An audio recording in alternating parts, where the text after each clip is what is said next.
Well, hello everyone.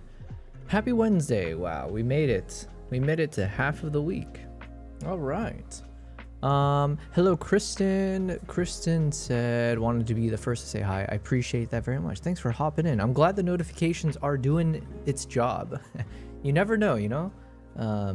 You put a video out there and then you hope it reaches the right audience, but it's always just kind of like a little bit of a fingers crossed moment. Give me 1 second. I need to, speaking of which, I need to copy this over. All right. Kristen says, hold on, am I too loud? Or I'm loud on my side, I think. Let me turn it down in my headphones. I feel like I'm shouting into my brain. Here we go. There we go. Kristen said, I'll be cleaning out my kid's dresser. Ooh, okay. Well, have fun. That sounds like a battle. Not for me. I barely do a good job of organizing my dresser drawers, so I wish you well. But yeah. Perks of being a parent, I guess. The closest I get to understanding the life of parenthood is obviously with my 2 cats. Currently, it's a lot of my cats throwing up on the floor. What was it? 2 days ago, I think I woke up to the sound of, you know, the sound of hacking as one of my cats is like, you know, getting ready to do the thing. And there's no better alarm clock in your life than hearing that sound. And immediately I sit up in bed, I look around, my cat was near the door and just doing the motions, hacking, and then threw up all over my, like, I don't know how to describe it. It's like a tripod case. You know, it's like the point is it's like a soft case. So that was disappointing because, like, oh, you know, it's one thing when they throw up on the floor because then it's easier to clean up. But when it actually hits, like, thankfully they have yet to throw up on my bed. So there is that, you know, knock on wood. But oh, yeah, that's the closest I get to dealing with, oh my God, I have to remember I love my cats. But the butt is there. It hangs in the air for a little bit. Kristen says, yeah, I have 3 cats and I know that sound. Yeah, every cat owner knows that, the hacking sound as they get ready to. Anyways, welcome guys to Wednesday. It is now almost 7:30 p.m. my time. My goal, I think, is I want to go until at least 10 o'clock if possible. And we'll see. We'll go touch and go from that point onwards. I've got a lot of work to get done, which is what we'll do on the stream. I made a lot of progress the other day. So just for a quick little context, I think today the focus will be continuing with editing my photos from Mongolia.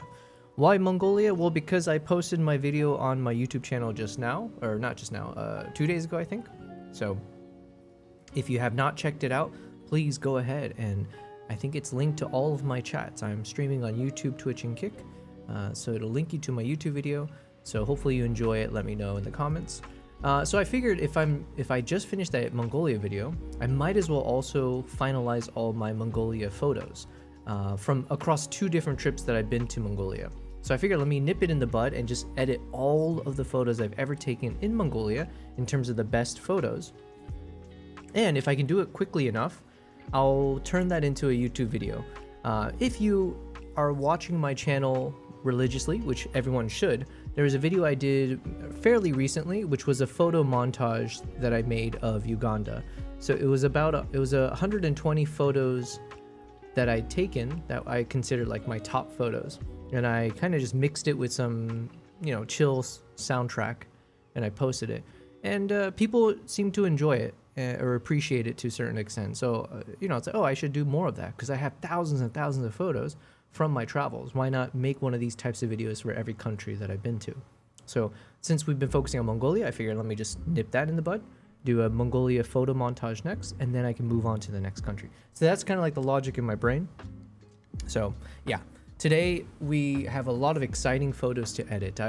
If you tuned in yesterday, I'm actually quite pleased with some of the shots taken from that second trip to Mongolia. So we'll get to that today.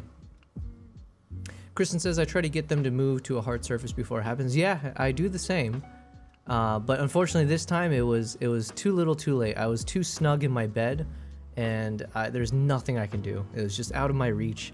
All I could do was just look at my cat. It was Nala this time, and just be like, I try to shout her name to see if it'll grab her attention, and then she'll pause, but no effect. Kristen says, I have no space left in the drawer and there are tons of clothes that don't fit. I've procrastinated. Yeah, it's always funny how much clothes end up, I mean, I end up just donating it, right? But yeah, it just piles up and you're like, wow, these clothes just, you wear it once and then it's like, no more. It is what it is. But yes, best of luck to you. Let me take another sippy of this drink.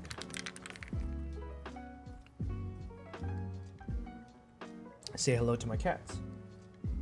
For the past week, Kimbap has decided not to hang out with us.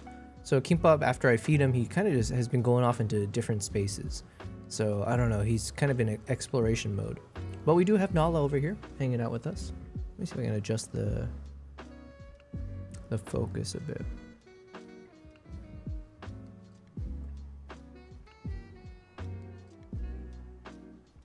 There you are. Good girl. So we got Nala on the stream today, hanging out with us. You said that's what I plan to do, pass along to someone who needs it. Yeah, exactly. Make the world go around, as they say. All right, so now that we got my cat here, we got me here, I got the computer, everything's ready to go.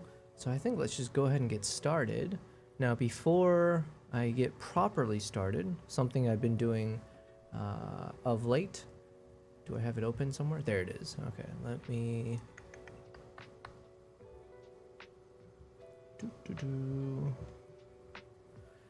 We're gonna start off with a little bit of a warm-up game. 1, testing my ears, and then 2, testing my brain with some chess.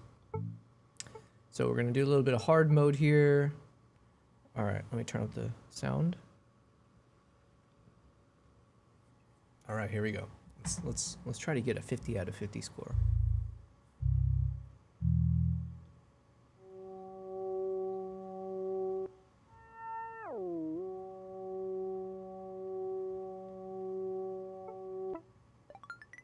Not bad. It's a decent start.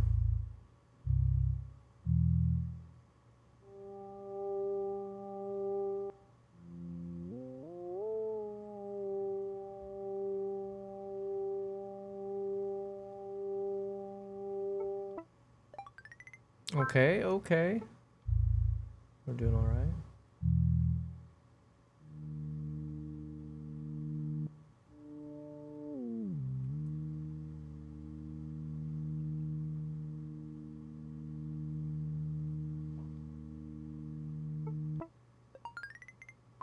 These are decent scores. If I keep this up, I think this is the only game I need to play today.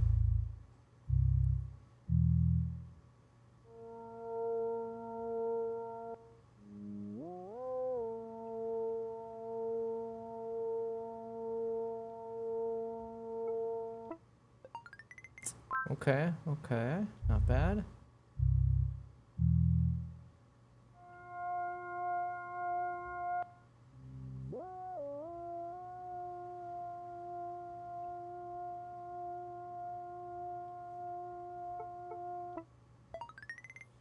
Not bad, you know?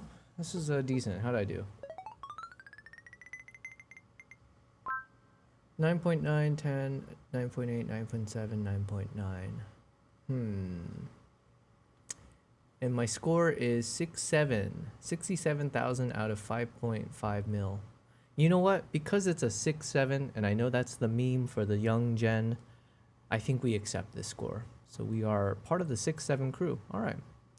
Now let's do a little bit of chess. I can turn this down.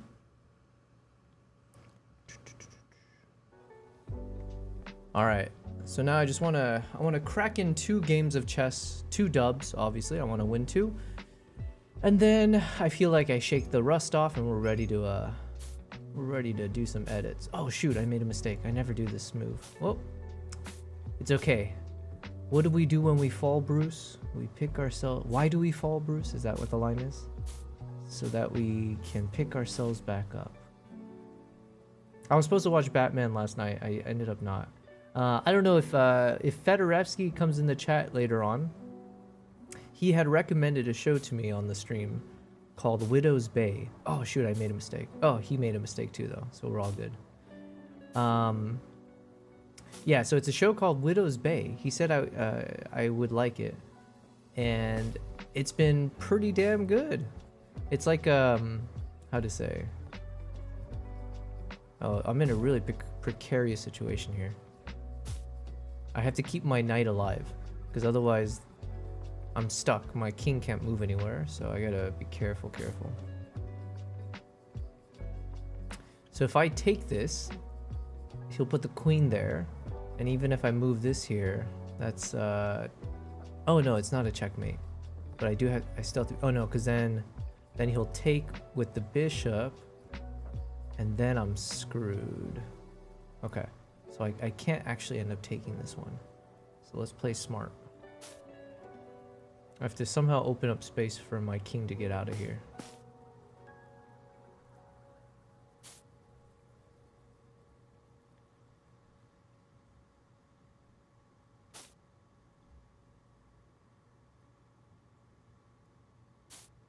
The problem is his queen really scares me here.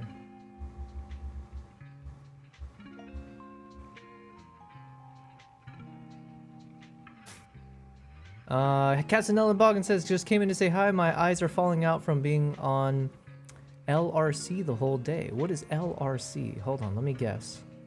Lightroom Classic. I knew it. That was like the first thing that popped in my head as I was guessing. I'm assuming that is what you meant.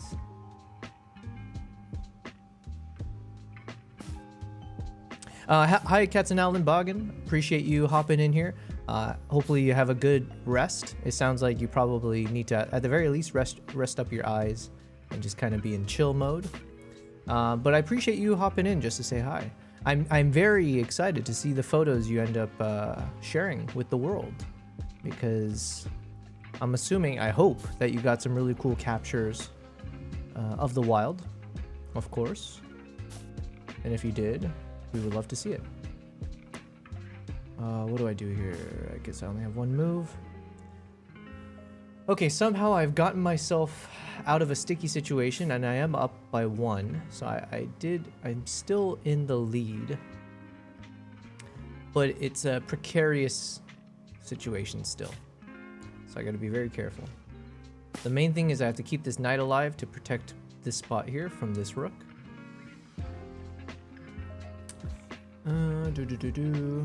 But yes, today we're gonna do a lot of Lightroom Classic edits.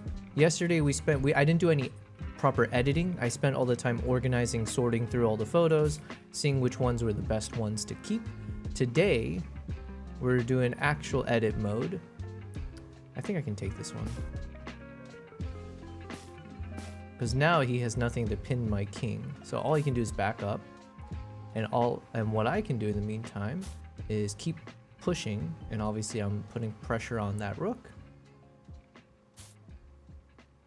And then I guess I could take, why not?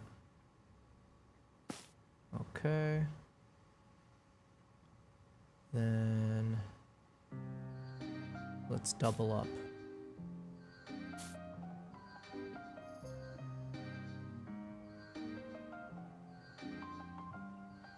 Oh, okay, I gotta be very, very careful here. I gotta be very careful. He's gonna try to move his rook to pin my queen to my king if I'm not careful. Meanwhile, all I can do is just keep applying pressure.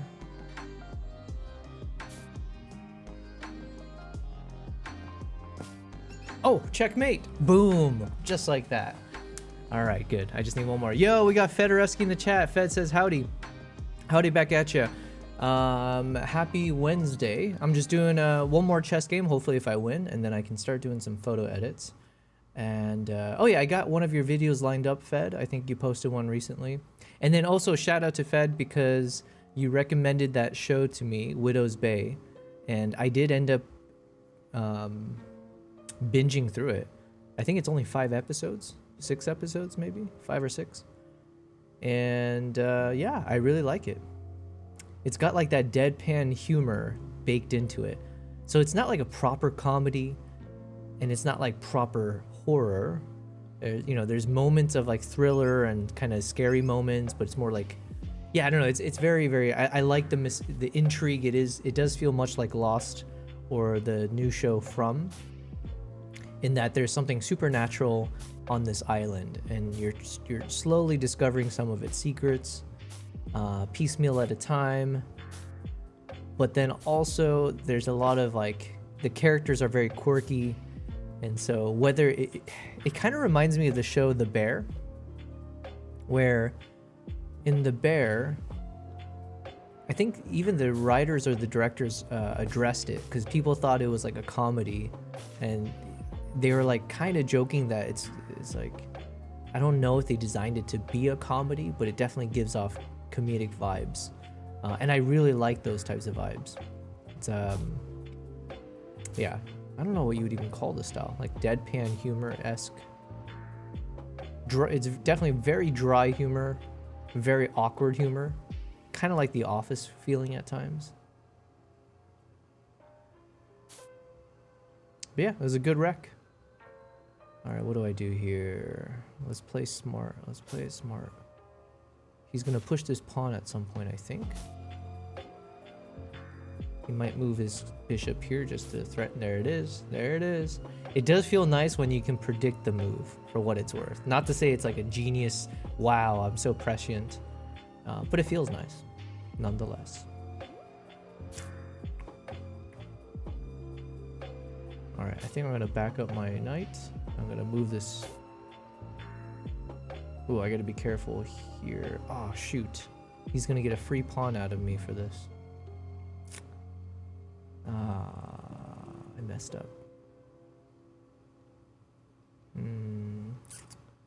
He's gonna get a free bishop out of me, actually, not a pawn.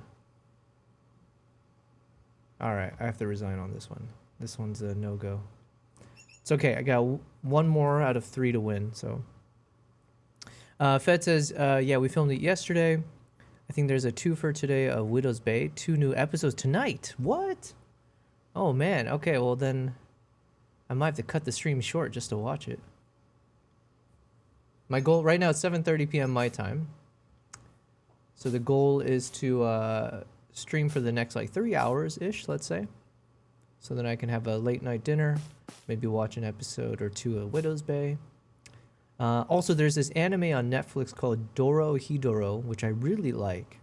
And they keep pumping out episodes every Wednesday. So I think that one should also be out. So much to look forward to. What to do here? I'm going to pin the queen. Pin the queen.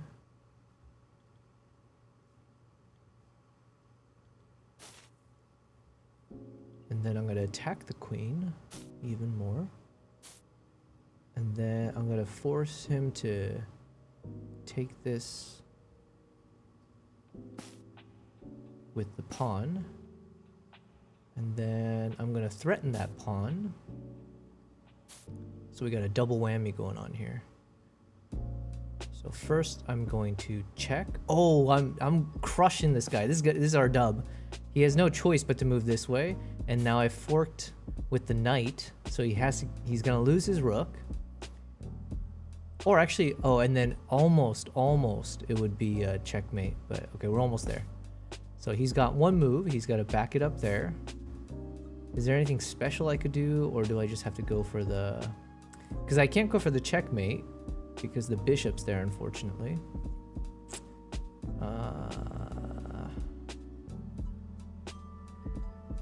Yeah, okay, I guess let's not be fancy with it. We'll go for the kill. What's happening, L Thing? L Thing says, hey King, how's it going? The whole season is gonna be 10 episodes? Okay, I'm excited for it. Okay, I get a free bishop now. Boom, check. Take the bishop. He might as well resign at this point. Give it up, mate. You're done. You're done. What should I do? How should I keep punishing this guy?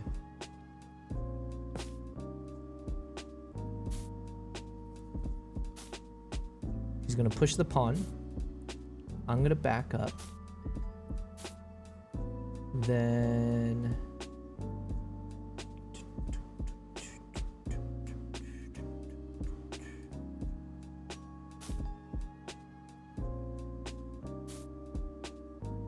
all right, so now check.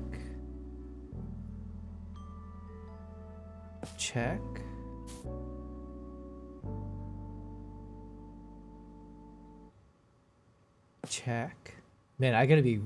My hubris is showing right now. I'm about to do something wild, which is not good.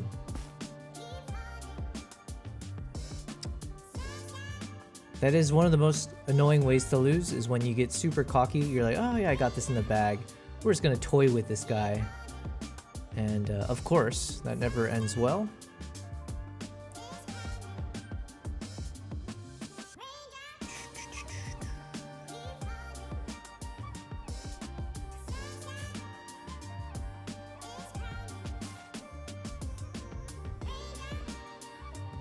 So let's not be hasty. Although I only have 30 seconds left, so I guess I do have to be hasty a little bit.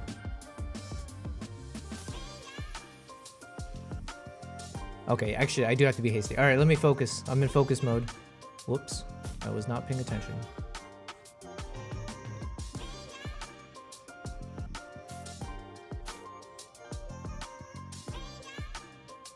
I'm just gonna check this guy in a second, just to add some motion here. Oh no, I got 20 seconds left.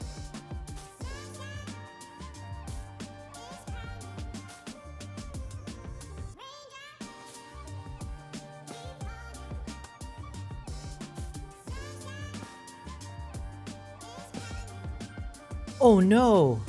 He checkmated me. No! Oh my god, I was too... Oh, when did I make that mistake? I mean, he moved that queen there. So I foretold my own ending. I was like, oh, I'm gonna get too cocky. I was trying to toy with him. I should have ended it early. So he moved that queen there this whole time, and I just let it sit there. And he just slowly... Oh, wow. Alright, well, touche. I didn't deserve that. L, you can't call me king. You can't call me king, not after that performance. Alright, let me redeem myself. Shoot, that means I have to play 3 more games. Okay, I have to win 2 out of 3 now.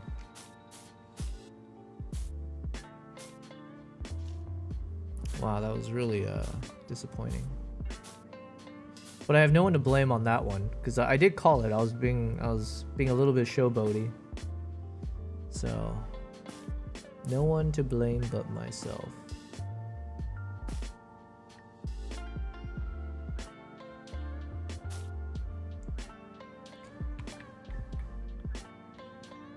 He's gonna move his bishop here. Watch. Okay, okay. I was expecting a slightly different move, but it's the same principle.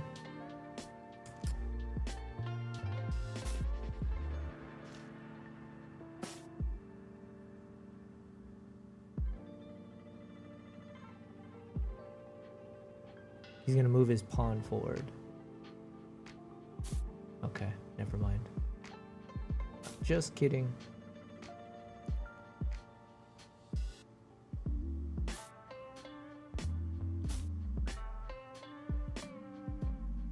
Oh shoot, I left a pawn exposed. But it's not the worst because he has to take it with his knight. So then I'll have a laser on the queen there for a little bit. That's what he's contemplating right now. Should I take it or not?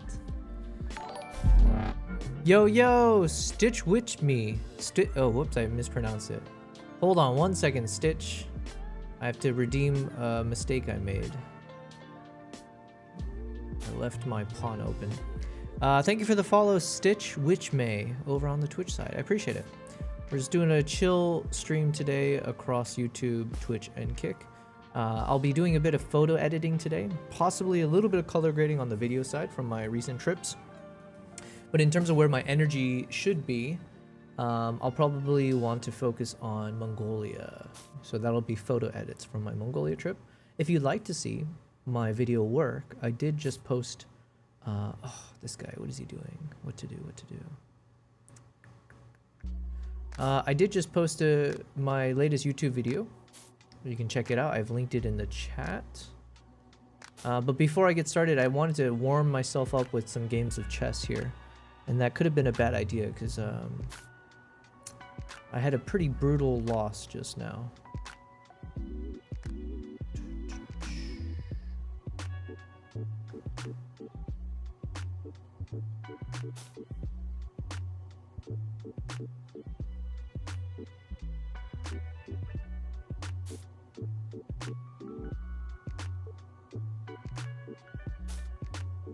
Alright, he's gonna move his rook here. And then I'm gonna move my bishop down there. Is that a smart thing? No, wait, no, that's not smart because I lock in my... we'll do it anyways. We're doing it live. So he might push down here.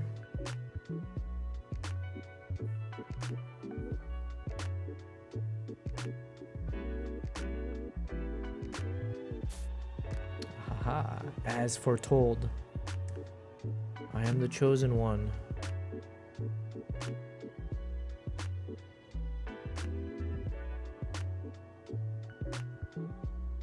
But I'm trying to be unpredictable.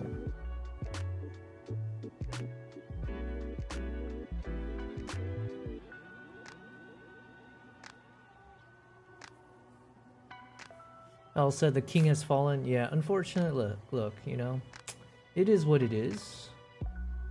Sometimes you win, sometimes you lose. What do I do here? I'm gonna do this. Ooh. Oh no, it's not the best. I was gonna say if I push this forward, it knocks the bishop out. Yikes.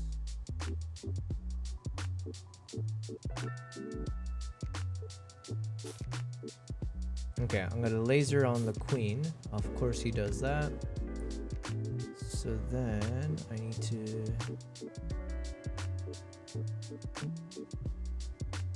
I'm gonna try to target this pawn, I guess, somehow. For now, he can't take this pawn because obviously I have my rook here guarding these guys. Man, this guy is so annoying.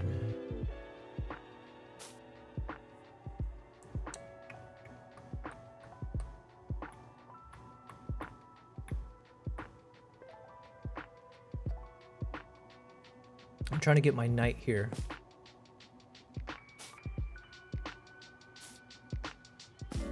Oh, shoot. Oh, he messed up. He had a checkmate. The idiot. Oh my god. I mean, I don't deserve this W, but neither does he. Was it a misclick? He must have misclicked. He had a checkmate, because that's the only reason he would have sacrificed the move there, you know what I mean? But I mean, I'm not complaining. Look, you know, beggars can't be choosers. However I can get the dub, I accept. Oh, but now I gotta be careful again. Yikes. Oof, scary. Almost got me. You almost got me. Oh, I don't even deserve the clap, but you know what?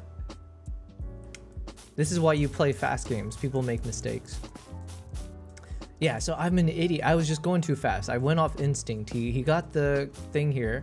When he moved down here, I should have paused to think like, why is he doing that? Obviously, he's not just gonna give up his, you know, bishop. So I should have moved this pawn forward to block because he technically had a checkmate there if I didn't. Like, if I took this, he should have gone here and it's a game over. GG's. All right, that's cool. I'm not complaining. All right, one more game. Let's do this. Let's go. Let's go.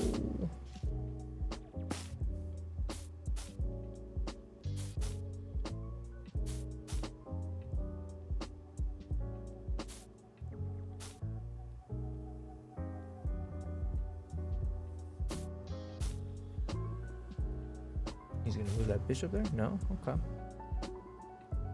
What do I do?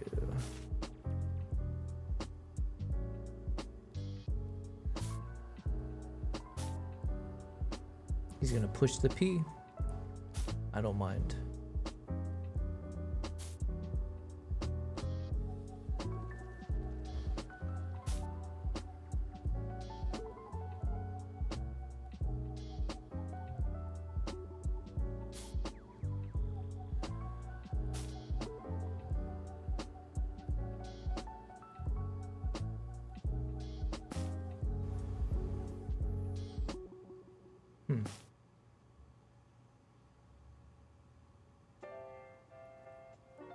He's only got one move. He's got to back it up.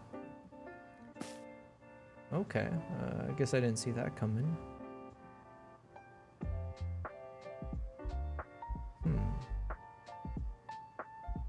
You know what? We're gonna take. Now it opens up my rook here.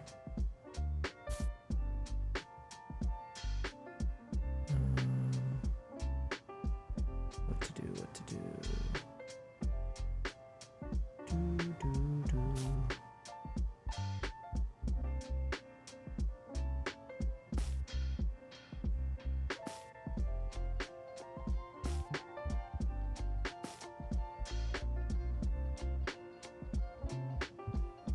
Alright, so we're doing trade-offs.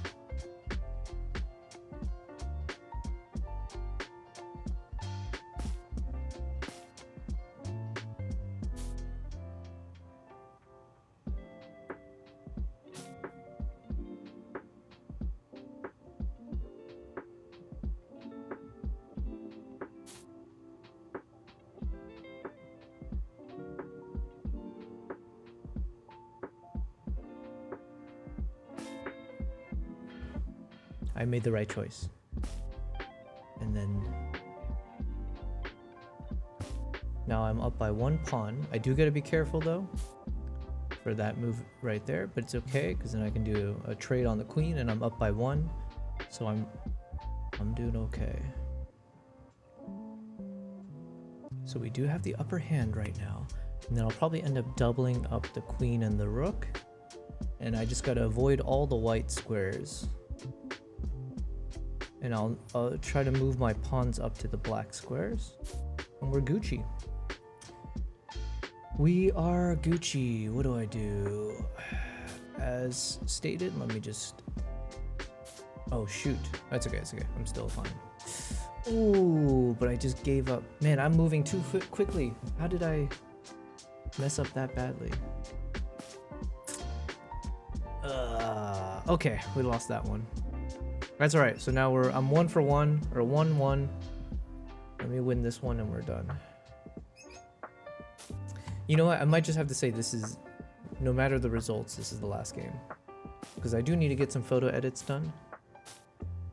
So this is best out of 3. Let's see if I win it or if I lose it. Ooh, I don't like this opening. So this might not bode well for me.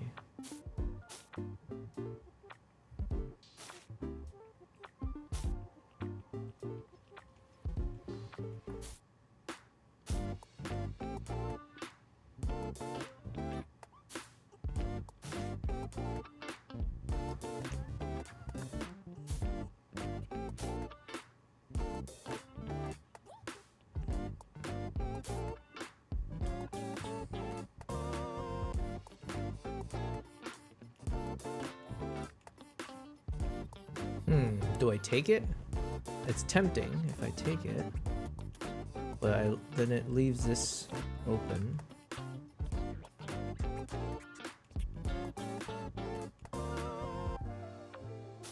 Alright, I'm not gonna take it. I won't take the bait. I'm assuming he was baiting me. Maybe it's just a mistake, I'm not sure.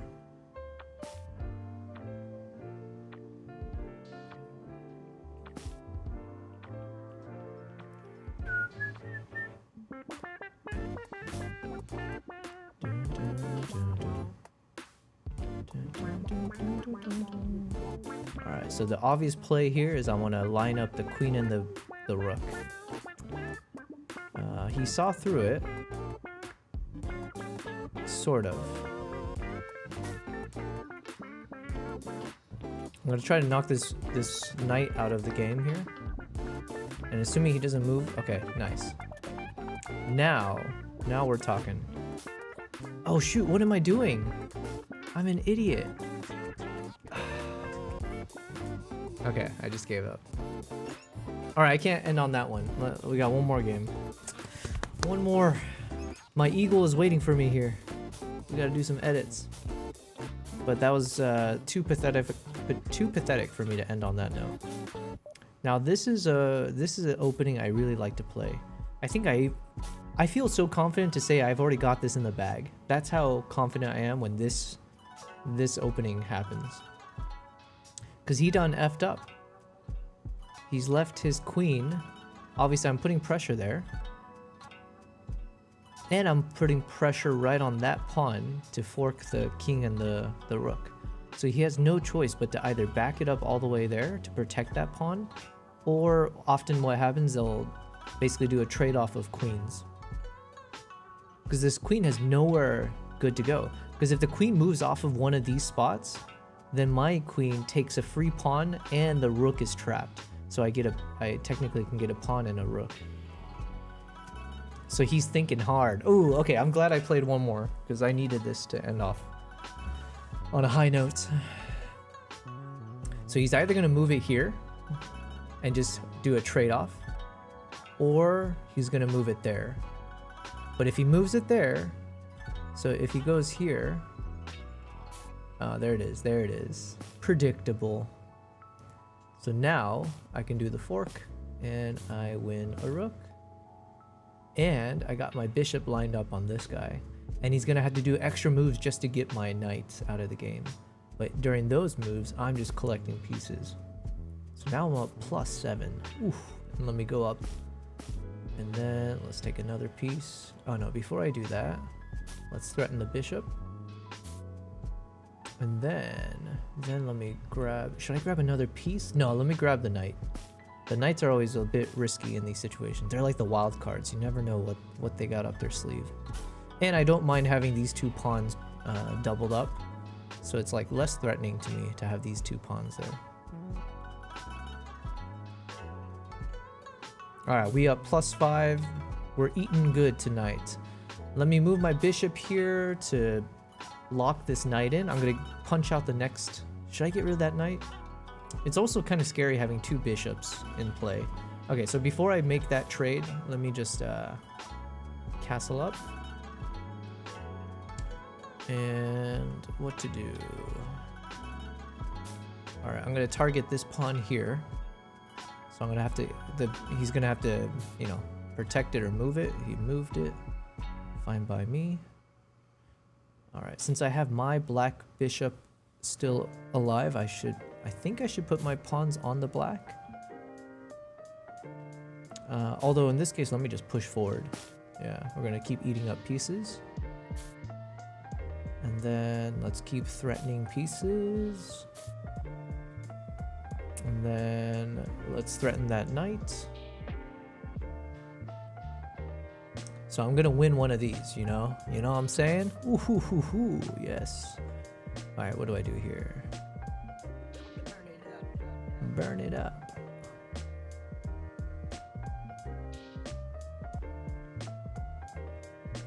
Alright, we're gonna take it.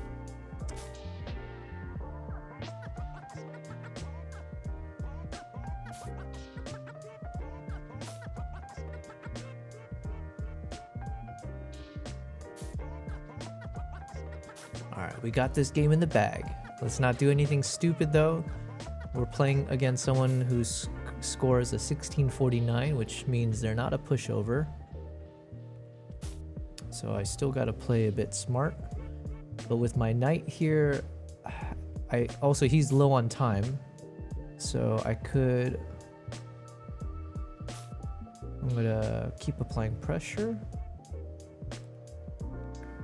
You can only move it back to this square for now. And I'm okay with that. So we're just gonna keep on pushing forward.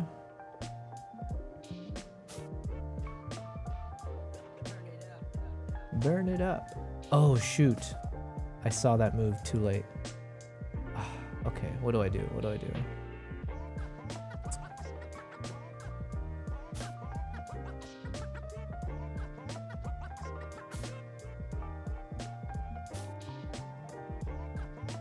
Oh, nice. But he screwed up.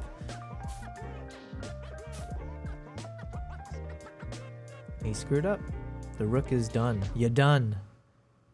He's probably going to take this, because then the bishop will take this. But I'm okay with that, as long as he loses the rook in the trade. And he's got 5 seconds left, so he doesn't even see that move. It's done. You're done. Goodbye. Adios. All right. Cool. Now that we're done with that, let's do some edits. While we edit, let's open up a few videos here. I don't know if Fed is still in the chat, but in honor of Fed, where is the video I saw pop open? There it is. All right, let's watch this.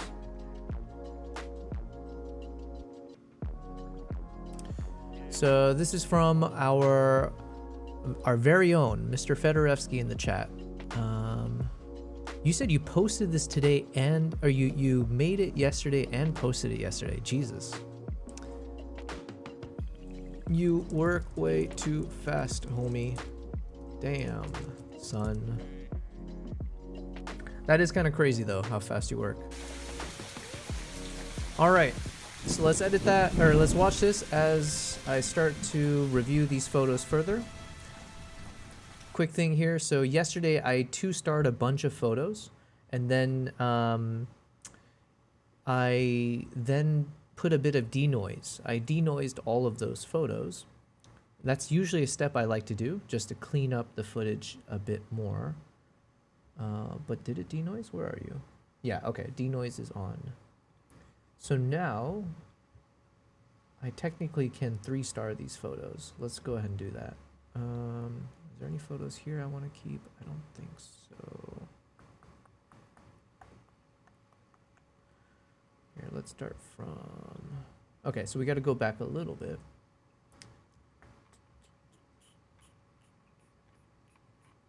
Okay, so the point is, yesterday I 2-starred a bunch of photos. I applied denoise. So now the next step is I'm going to review those 2-star photos and then be a bit more hyper selective on those photos to figure out which ones I want to edit further. But before I do that, I want to see which one is the last photo that I rated a 4-star. It was this photo here. Did I? Okay, I got some of the dog shots as well. Cool, okay. So now I know the starting point. Let's go to the 2-star photo now.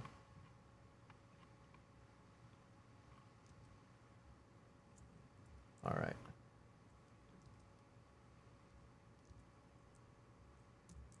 Cool, let's do this. Video called Shelter, I like it. Fed says I'm here.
I think there's an interesting framing here to go with the mountain peaks behind. So we'll keep this one.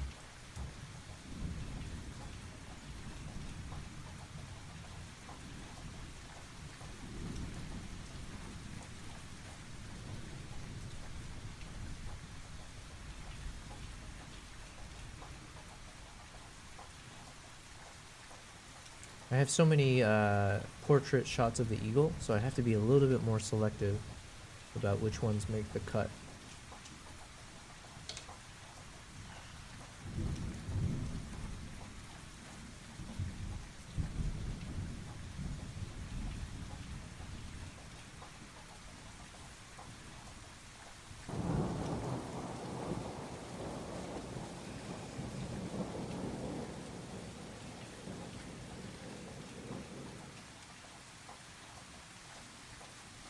Alright, so this one's not sharp, but we got that epic eyelid, double eyelid action going on there. So I think we'll keep this one. Oh, this might be better though. We'll keep both.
Fed, what lens did you shoot with on this one?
This is the 18 to 140 millimeter DX crop. Nice. 14 millimeter DX. What is that equivalent of? Can't do math.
This looks like a photography hide.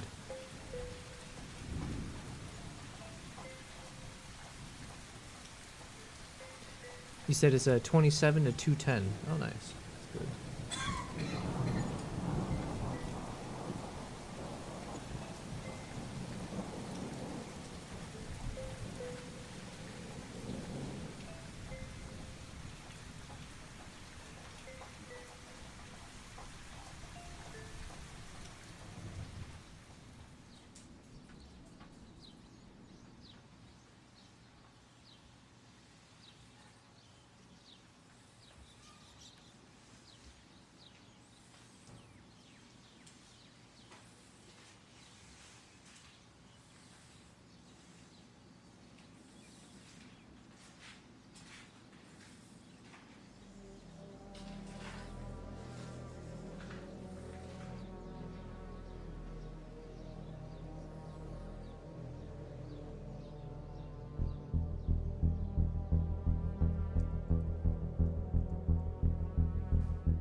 I like it.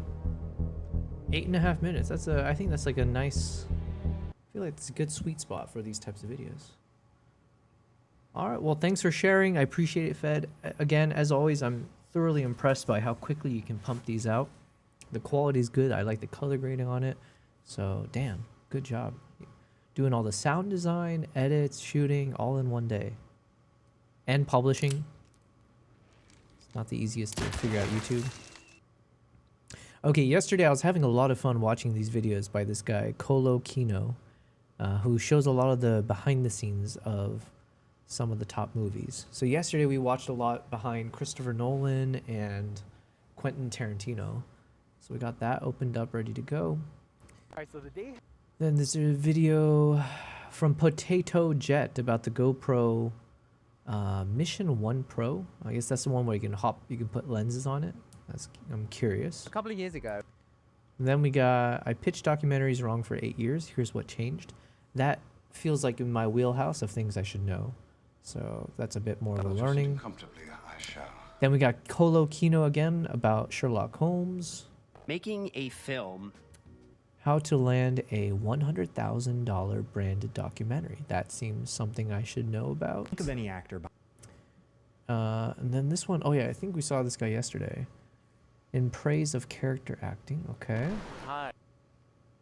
And so this channel, I don't think I've seen a lot of this guy, but it's called Gooby and Doobie. And I thought this could be interesting to watch because I think this channel went big because this guy just does a lot of like, you know, I don't want to say boring vlog, but like he does very cut and dry, I think. Like there's no fancy gimmicks, there's no like fast edits, it's just him talking to the camera. I think he's one of those channels that does that. And I feel like that's something I can learn from because it's kind of also refreshing. If you can make a channel where you don't have to worry about like doing, you know, punchy edits and you can just say what's on your mind and people tune in. There's a learning there. And then from our boy Luke Forsyth about testing $50,000 of cinema lenses to see what's worth it. That was from about a year ago, but I'm curious the results. All right, so we'll just play it as is. So we got Making of the Hateful Eight. Let's check it out. After Django and... Now, speaking of this movie, a lot of my buddies did not like this movie. A lot of people I know were not fans of the Hateful Eight. I enjoyed it, so I don't know.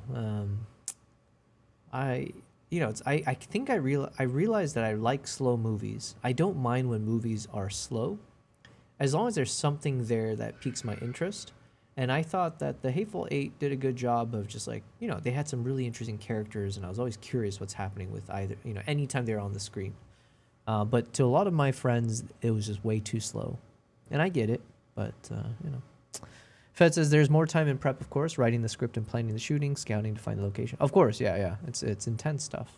Chain was over, I knew I didn't want to do any Django movie sequel, but I liked the idea of there being like maybe a series of paperbacks that could be the further adventures of Django, or maybe go back in time and have a couple more Django Schultz adventures or something. So I just thought I would just try, I hadn't written a novel before, I thought I would just try my hand writing this Django paperback, and at the time it was called Django and White Hell. Some typical Pulp Fiction, so to speak.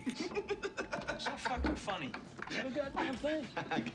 But the further he got with the story, the more he realized that the character just didn't fit the narrative canvas. I was introducing such rough characters in this piece, and then there'd be even more rough, disreputable characters waiting for them at minis. At a certain point, I realized, You know, the only thing wrong with this is Django. Django doesn't belong in this piece. Nobody should be a good guy. There should be no moral center. you shouldn't be able to trust anything anybody says. So if Django says who he is, you're going to trust that because you already seen another movie and you like the guy anyway. I'm a bounty hunter. Nobody should be a good guy. Nobody at all you can gravitate towards for moral reasons. You might gravitate towards somebody nevertheless, but that's all on you. I wanted it to just be a room full of dislikable bad guys, basically. That you couldn't trust anything they said. You know, they're all going to tell you stories about themselves, or you'll hear stories about them, but you can't believe a fucking thing anybody says. Language, Quentin. Are you calling me a liar? So Quentin changed the character and turned the short story into a screenplay. By the end of the year, he had the first draft of a script on his hands entitled The Hateful Eight. That is also kind of fascinating to hear the behind the scenes of how he comes up with his movies. So for it to start with, what did he say? It was going to be a sequel, and then just that interesting, you know, inner dialogue of like why that wouldn't make sense and all that. I think it's fascinating. It gives me hope. I don't think I could ever be a Tarantino, but you know, it's like the moment you can deconstruct their thought process, you hope that you can mimic it in some ways. Fed says, I love it, references a lot of spaghetti westerns I love. I haven't seen a lot of spaghetti westerns. I unfortunately am not, I don't think I'm definitely not from the era that Quentin Tarantino grew up. Obviously, he's much, much older than me. But I didn't consume a lot of those types of films growing up, I don't think.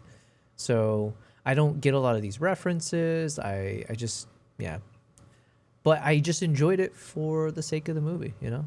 I'm sure The Great Silence by Sergio Corbucci influenced him to do a snowbound western. He loves that film? Okay. I was going to write the script a little differently than I'd ever had before, i.e., I wanted to go through three different drafts, and then just each draft would take it a little further and a little further down the line. But before doing the final edit, he wanted to make sure he had the support of 6 people with whom he wanted to make the movie. The names of 2 of them remain a mystery. But the others were Michael Madsen, Tim Roth, Bruce Dern, and the producer of Django, Reggie Hudlin. It was one of these men who was responsible for the leak, which led to the screenplay being published online. The director, Quentin Tarantino, says he put a new Western movie on hold indefinitely because somebody leaked the script. The script was leaked.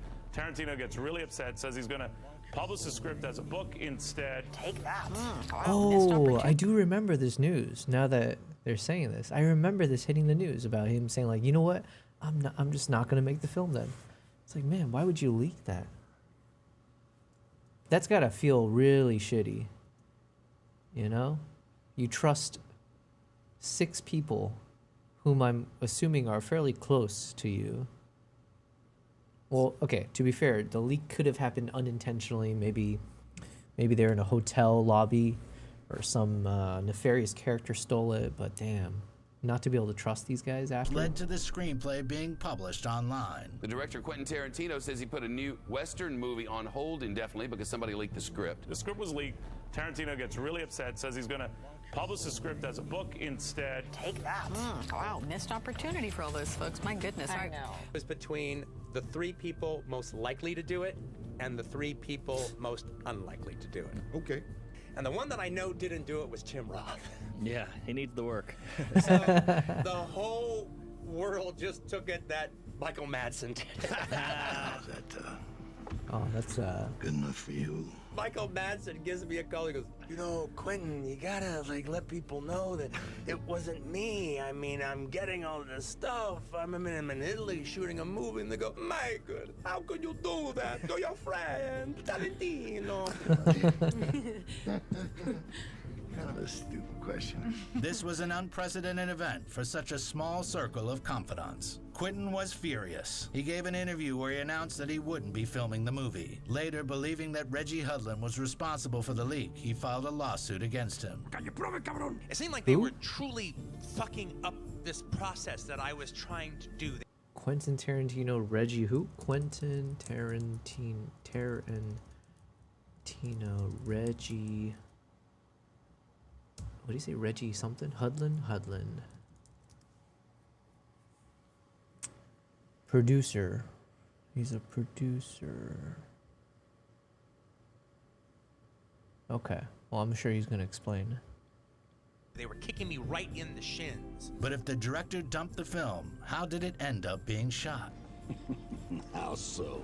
It was last year, and Quentin called and he said, I'm going to do a reading of this the script. Would you want to take a part of it? And I said, sure, that'd be great. But the next thing I know is like kind of like the whole day, and it's like feels more like a rehearsal than a read through. And it's like, okay, and well, we're gonna do it again tomorrow. And then I learned that day that I was going to be in front of 1,500 people at the Ace Theater in Los Angeles, and I thought, oh well, okay. Yep, 6 months later, when Tarantino had cooled down, he decided to host an open reading in Los Angeles with the actors he had planned to hire. The event had 1,200 people in the audience, who on average had paid $200 for a ticket. They were not disappointed. In the end, the audience gave a standing ovation, and the actors began to convince Tarantino to film it after all. Quentin was so touched that right then and there, he declared that his 8th film would be Hateful Eight. I fucking knew it! The cast was mostly made up of Tarantino's friends for whom he had written the roles. Everybody here that I'd worked with before, I wrote for them. I wrote Oswaldo for Tim Roth. Yeah. I wrote Joe Gage for Michael Madsen. I wrote Major Warren for Sam Jackson. For the most part, I wrote John Ruth for Kurt Russell. You're writing your life story. You bet I am. Am I in it? You just entered. The choice of Kurt Russell for the role of John Ruth. Should I watch this movie tonight? I keep hopping around which movie I should watch after stream. I was supposed to watch Batman Begins and Dark Knight yesterday, or The Prestige. I ended up not watching any of them. I did watch Widow's Bay, which was great. Oh yeah, I gotta watch Widow's Bay tonight, assuming it's out. Hello, BT is in the chat. BT says hello. How's it going, BT? Hope you're doing well. I am just doing a chill stream day. I have to get through a lot of these photos from my trip to Mongolia, so I'm quickly just kind of re-rating some of these guys to see which ones I want to edit further. And then, man, I like all of these shots. Damn, it's hard to choose. I'm going to 3-star all of them and then edit. Even though they're cropped, there's a nice, what's the word you would say? Splaying? Is that a word? Splaying? The wings are splayed nicely as she sticks the landing. So I feel like it still tells a story, even though it's technically cropped. But then amongst all of these, I don't actually know which one is the money shot. This one's really cool because you can see the claws, and depending on how I edit, maybe it'll look very pronounced. And you can see the red meat and obviously the eyes of the eagle. Here, now it's grasping it, but the wings are looking nice and straight, almost like a crucifix. So there's something interesting with this one. And then here, it's just ever so slightly closer to the frame. So now we're getting a little bit more of a menacing shot as we go closer. And then here, obviously, the wings are now spread out even wider, which I think this is such a nice pose. And then this one, I don't know. It's like every time I look at the next photo, I'm like, oh, it's even better. So unfortunately, I don't have the answer yet. But this one has good separation of the eagle's head from the body, right? There's a decent contrast, so it'll be a little bit easier to edit with, or for your eyes to draw your attention to the right places. I don't know. We're going to keep them all. But yes, BD, good to hear from you. Enjoy today's stream. What time is it? It's now 8:20. I'm just watching some videos about behind the scenes of how some movies were made. So we're watching the Hateful Eight. And then is my cat. I don't know where Kimbap is, but I just heard some noise behind me. Nala, look at you. Sunk in there. Yeah, good girl. Where's your brother? Where's Kimbap? Nowhere to be seen. Alright, well then let's keep going. The Hangman was an interesting one. Tarantino mentioned several times that Hateful Eight only referenced 2 films. The Thing is probably the one movie that is the most influential on this movie per se as a movie. The Thing and Reservoir Dogs are absolutely the 2 biggest. And actually Reservoir Dogs was very much influenced by The Thing, so that goes What's a long The way. Thing? Nobody trusts anybody now. It's the only movie that I showed the cast. You didn't show it to Kurt Russell. I did show it to Kurt Russell. He loves The Thing, so he loved watching it with the cast because he was just, yeah, that's my baby, that's what I did. There's a storm hitting us in 6 hours. We're gonna find out who's who. The connections are easy to follow. The heroes don't trust each other while being trapped in a closed space because of a snowstorm.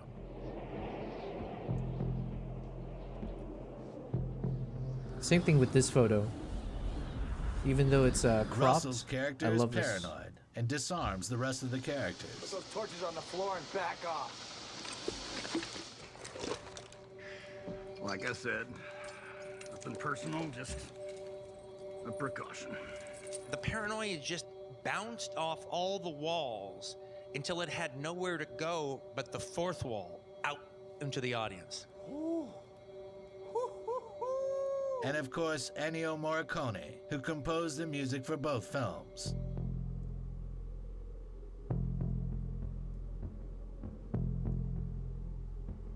But it's the first time in 40 years he's done a Western, because he said he was done with Westerns. He didn't want to do a Western anymore. And so he read the script, his wife read the script, they both really liked it, and then I was invited to come to his house to talk to him about it. And so then we started talking, and he thought that I hadn't started to shoot yet. Little did he know I'd already shot, and I'd need the score in a month.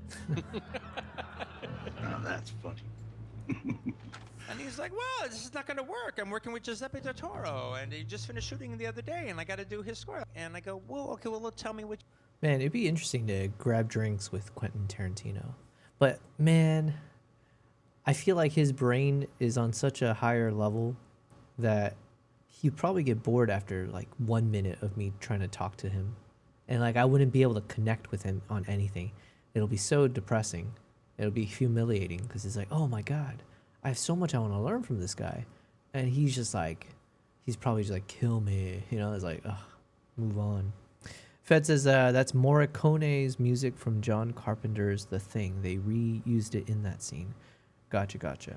I don't know who that is, but I know they just mentioned, I know they mentioned it just now, but I couldn't tell you.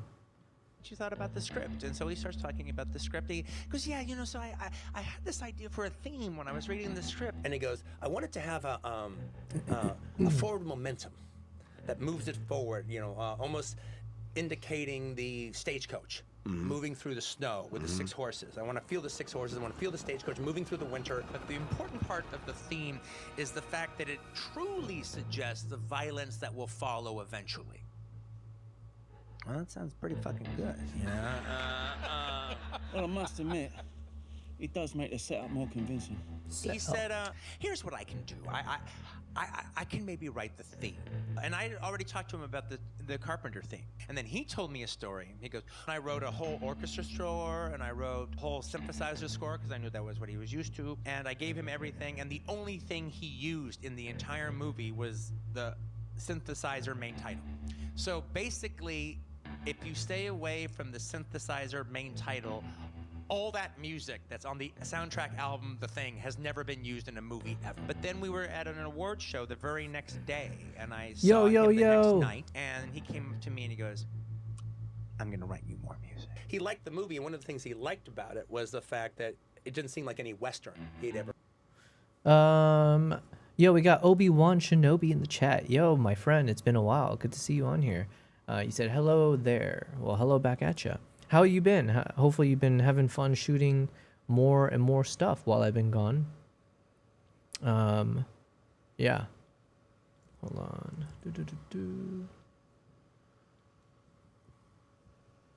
Fed says he also composed new music for the film, including the opening track that sounds very similar to the music he did for The Great Silence back in '68.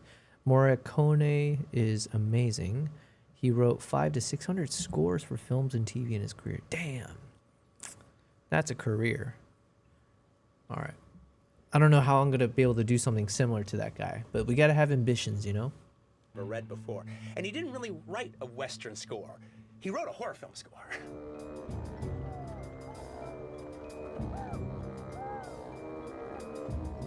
This is a once in a lifetime thing. And I'm just happy to have a front row seat. Then he began casting the other roles. And I remember saying, there's no Hispanic actors that are just popping in my head that would just be perfect for this character. Nobody's jumping off the page that I'm thinking about. I was like, Demian Bichir, are you kidding? That's what he said. Good idea. Of all the characters, if you look at what's on the page and then you see what Damien delivered with it, it's like the one like, how the fuck did he get there from here? I mean, what's on the page doesn't really reflect what he ended up doing. You're right, amigo. Amigo. Muchas gracias. Now you're here. Am I here? I just really like all these guys. I'm just here as like, I'm the crew. They keep trying to stick him in the TV spots, and I keep taking him out, all right? Not counting a few small roles, the main role of casting was to find an actress for the role of Daisy. Is that Zobel? You don't know nothing about this film. We learned there's someone named Zobel that he works with. And what a name that is. Obi-Wan says, glad to see you're okay, man. I've been good. Yeah, my stuff is getting better. Added some new lighting finally. How are you? Oh, that's awesome. Lighting makes such a big difference. That is definitely something we've learned from our time doing video and photography. But I've been very good. Thank you. I think last time we spoke, it was a while because I was gone for the past 2 months. Or I was gone through March and April on my film projects. So it was really cool. I mentioned it countless times, but, you know, who's counting, right? I had a really cool project with CNN Create.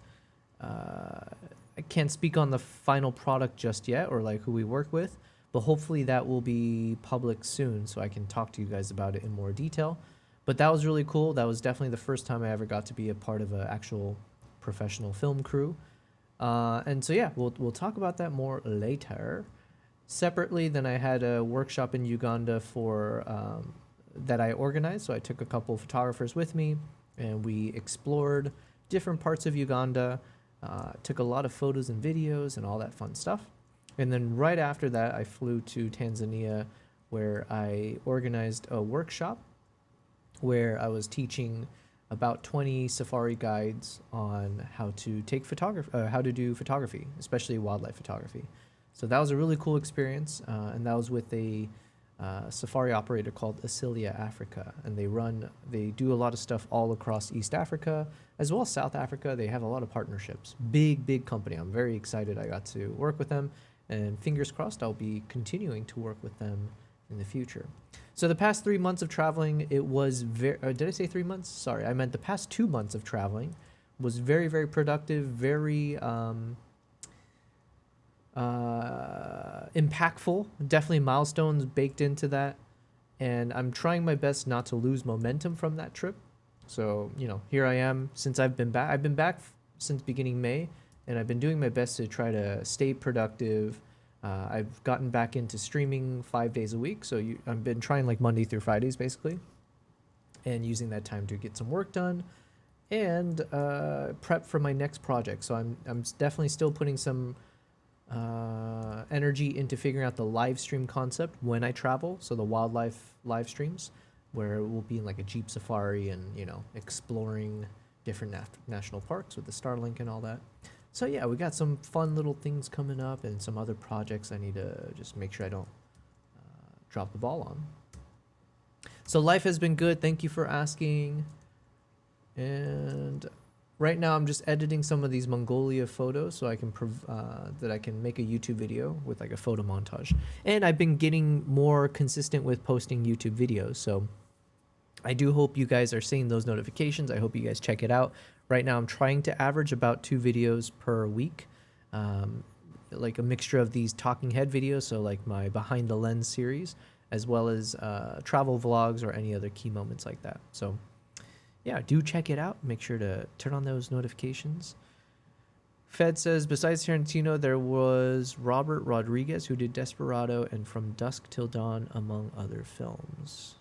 I think I've heard of both those movies, but I don't think I've ever watched it. Obi-Wan says, that sounds amazing, very cool. Yes, it was very cool. I'm very fortunate. I'm very grateful I had the opportunity, and I think I crushed it. I think I did a good job. So hopefully I'll be able to work with those guys in the future. Nope. Don't even know her name. Nope. Rumors tied the role to Jennifer Lawrence and Uma Thurman. But Quentin did as he had often done in his career. He chose an actress whose glory days seemed to have passed. Jennifer Jason Leigh. What really got me was I just started watching a bunch of her movies over again. So I watched Mrs. Parker and the Vicious Circle. That's so cool that he does that. I had a whole Jennifer Jason Leigh film festival. I watched about like 8 movies. Like, not that I know anything about Quentin Tarantino's personality or anything like that. He could be like the worst person in the world for all we know. But it is cool that this guy, at least from the videos we're watching so far, it seems like he tries to find the underdogs, right? And I'm a huge fan of that. Trying to find these people who are past their prime or whatever, and then give them a shot at the spotlight. I think that's really cool. Obi-Wan says, I've been away from the internet a little bit. I've been mainly on TikTok, but aside from that, nothing else. Well, you know what? Taking a break from the internet is probably one of the best things you can do for your physical and mental health, I gotta say. I probably would be sleeping at a more reasonable time every single night if not for the freaking internet connected to my smartphone, which then lives in my hand or right next to my pillow, right? Just not good stuff. I've been going to sleep at like 2 to 4 a.m., somewhere in that range. Don't make me come get you! Everybody in Hollywood in the 90s felt that Jennifer Jason Leigh was the female Sean Penn. If I have this rogues gallery of men that I have to deal with, I need a female Sean Penn, all right, to put in this thing. Oh yeah, she was great in the movie. Jennifer been kind of quiet and tame all that time, and I knew she was there with Kurt, and then when she sticks her head out the window, she'd never done that before. And she blew that snot out of her nose, and then she started gnawing on the stagecoach window. And then I get in the stagecoach, and Kurt elbows her in the face, and she's sitting there looking at me, and I'm staring at her, and we'd rehearsed this, and all of a sudden she winked at me. And I went, what the fuck just happened? and Quinn's right behind me. Quinn's going, did she wink at you? You go, yeah, motherfucker, she just winked at me. Can you believe that shit? Before filming began, Quentin insisted that the movie be filmed on some incredibly rare equipment. They used cameras and lenses which had been used to film Ben-Hur. It's not they used these same type of lenses on Ben-Hur. They used these lenses on Ben-Hur. Oh, wow. These lenses they only made one set of them. They only exist as this group. So these are Man, he must have some of the coolest stories and like collection of crazy gadgets and things. Man, what a world. Fett said more recently he did Alita, Battle Angel, and some episodes of The Mandalorian and the Book of Boba Fett. Who did that? This guy named Robert Rodriguez? Okay. I think I watched Alita, Battle Angels. I don't think it was that memorable to me. Or it's like one of those glancing. I must have just casually put it on. Yeah, it wasn't that memorable.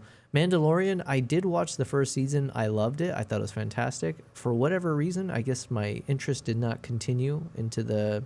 I don't even know if there's 2 seasons more or when it ended. I know there's a movie that just came out. I have no interest for it. To be fair, though, I think I was never really into the Star Wars universe. What was I into? What's the other one people talk about? If it's not Star Wars... is there another universe that people... I guess like Marvel, stuff like that. I do enjoy like X-Men. I love those kinds of movies. But yeah, I don't know. I guess I wasn't really that interested in Star Wars growing up either. So I watched Andor. I thought Andor season 1 was pretty damn good. And then season 2, for some reason, maybe it was just the time had passed and I forgot the plot. It just felt slightly too slow for me. I just wasn't as hooked into Andor season 2, although everyone and their mothers are raving about that show, so I think I need to give it a second shot. I just never even finished season 2, so yeah. LB1 says, I've been mainly on TikTok because my following is starting to grow on there. Oh, nice. I go live on there a lot to talk on some panels about action figures and photography. Damn, that's good. You're able to find a little toy photography community on there. Fantastic, man. You know what? I don't know if you were here when I started. I did also start testing live streaming on TikTok. But then I put a little bit of a pause to that just because I keep getting hit with those little, not copyright strikes, but I would get these notifications every time, almost every stream where it'd be like, hey, it's kind of like a shadow ban, or it was like, hey, we're not going to promote your video for the next 20, 15, 30 minutes, something like that, because of some violation. But then if you go to appeal it, or even if you're just like, what did I do? They don't actually explain it to you. So it's like, what the heck? Is it like, yeah. So it's a little bit frustrating to deal with that. So either it might be the soundtrack, like my music that I'm playing in the background. It could be YouTube videos maybe, but yeah. Fed says, people tend to say The Mandalorian dropped in quality as it went along, so you maybe didn't miss much. Yeah, I have so many other things to watch anyways. So it's just in the back burner. We'll see. These are the lenses that made Ben-Hur. These are the lenses that they shot It's a Mad, Mad, Mad, Mad World in. They were restored and tested over 6 months to make sure they were ready to be used in extremely cold temperatures. Hateful Eight became the 11th film in the history of cinematography to be filmed in Ultra Panavision, which has an aspect ratio of 2.76 to 1. Well, I mean, the thing is, it is kind of nice to give an audience something that they can't get at home. Ultra Panavision.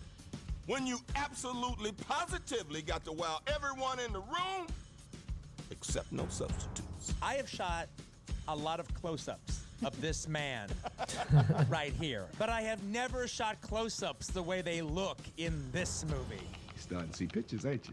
On the 8th of December 2014 at a ranch near Telluride, Colorado, they began filming Hateful Eight.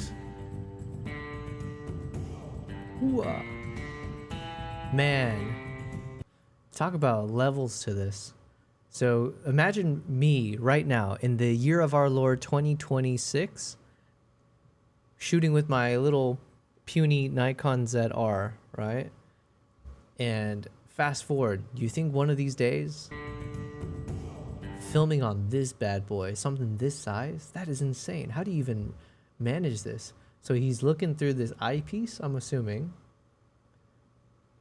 And what kind of lens do you even strap onto this bad boy? This is just such a crazy rig. Like, how much does this weigh? How does this even work in this weather? That's insane.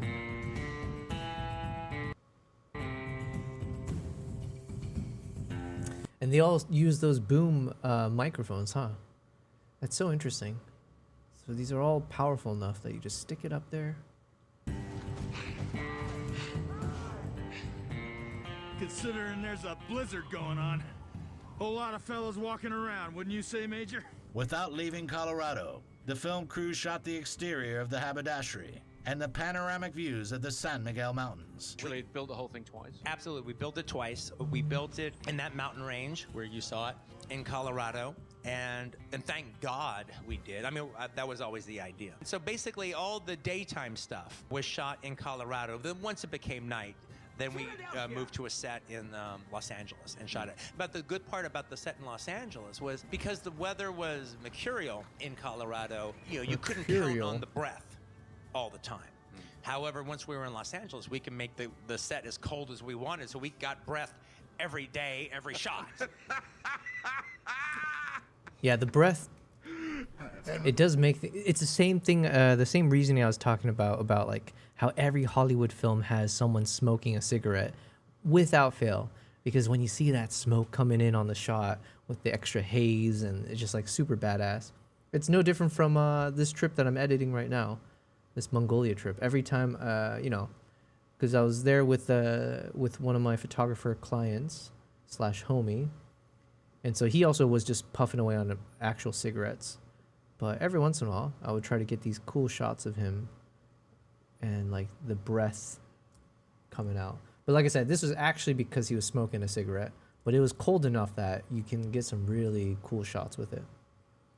Obi-Wan said, once you put it, I missed something. The restrictions are difficult to manage if you don't know how to put your stream to 18 plus. Oh, is that what you're supposed to do? Huh. No, because I don't think there's anything. It wasn't like an age restricted thing I was doing. It wasn't like there was a lot of curse words going on. I think it was literally either some kind of copyright music, maybe in my playlist. Even though I have the rights to it, maybe on TikTok it's treated differently or it flags it. Or maybe there was some random YouTube videos I played, but I seem to remember I got that same copyright issue even when I wasn't watching YouTube. I was just like editing my video or something. Once you put on 18 plus, it's much easier to manage, but unfortunately, once you start getting restrictions, almost like TikTok notates your channel, makes the rules even more strict, so you'll constantly keep getting restricted unless you tighten up for a week or so. Well, I have been gone for several months, so maybe. Fed says, I watched the Mad World. Is that actually the name? The Mad World once. Kooky car race across country comedy. Oh, kooky car race movie. That's Rat Race. I watched that as a kid. I don't actually know if it got really bad reviews. It's probably a movie that it's probably a terrible movie in terms of ratings. But as a kid, it was such a fun movie to watch. It had Mr. Bean in it, Whoopi Goldberg. I don't even know who else was in it. It was so good though. It makes sense. Tarantino wanted the lenses they used on that. Yeah. In Colorado, from the ones you were mentioning. To get warm. We come back to LA. Sorry. I didn't read the rest of your sentence. You actually said Rat Race. That's hilarious. I didn't even see that. I got so excited thinking about Rat Race, I didn't finish your sentence. Okay, let me read that again. You said, I watched the Mad World once, kooky car race across country comedy, kind of the OG Cannonball Run or Rat Race, only shot on 65mm and really grand looking. Gotcha. Okay, so we're of two minds. I haven't seen the other one you mentioned, but Rat Race, I loved it. I had to take a coat off. You okay, OB? I'm fine. I'll be fine. I just need to get warm. When guitarists hear the story connected to a scene shot in one long take, where Daisy Domergue performs the song Jim Jones at Botany Bay, their blood runs cold. Because I had to practice that fucking. Man, talk about not a missed opportunity, but there's a world where perhaps if I had been so lucky, all 3 of these camels would have struck the exact same pose, looking off to the top left of the screen.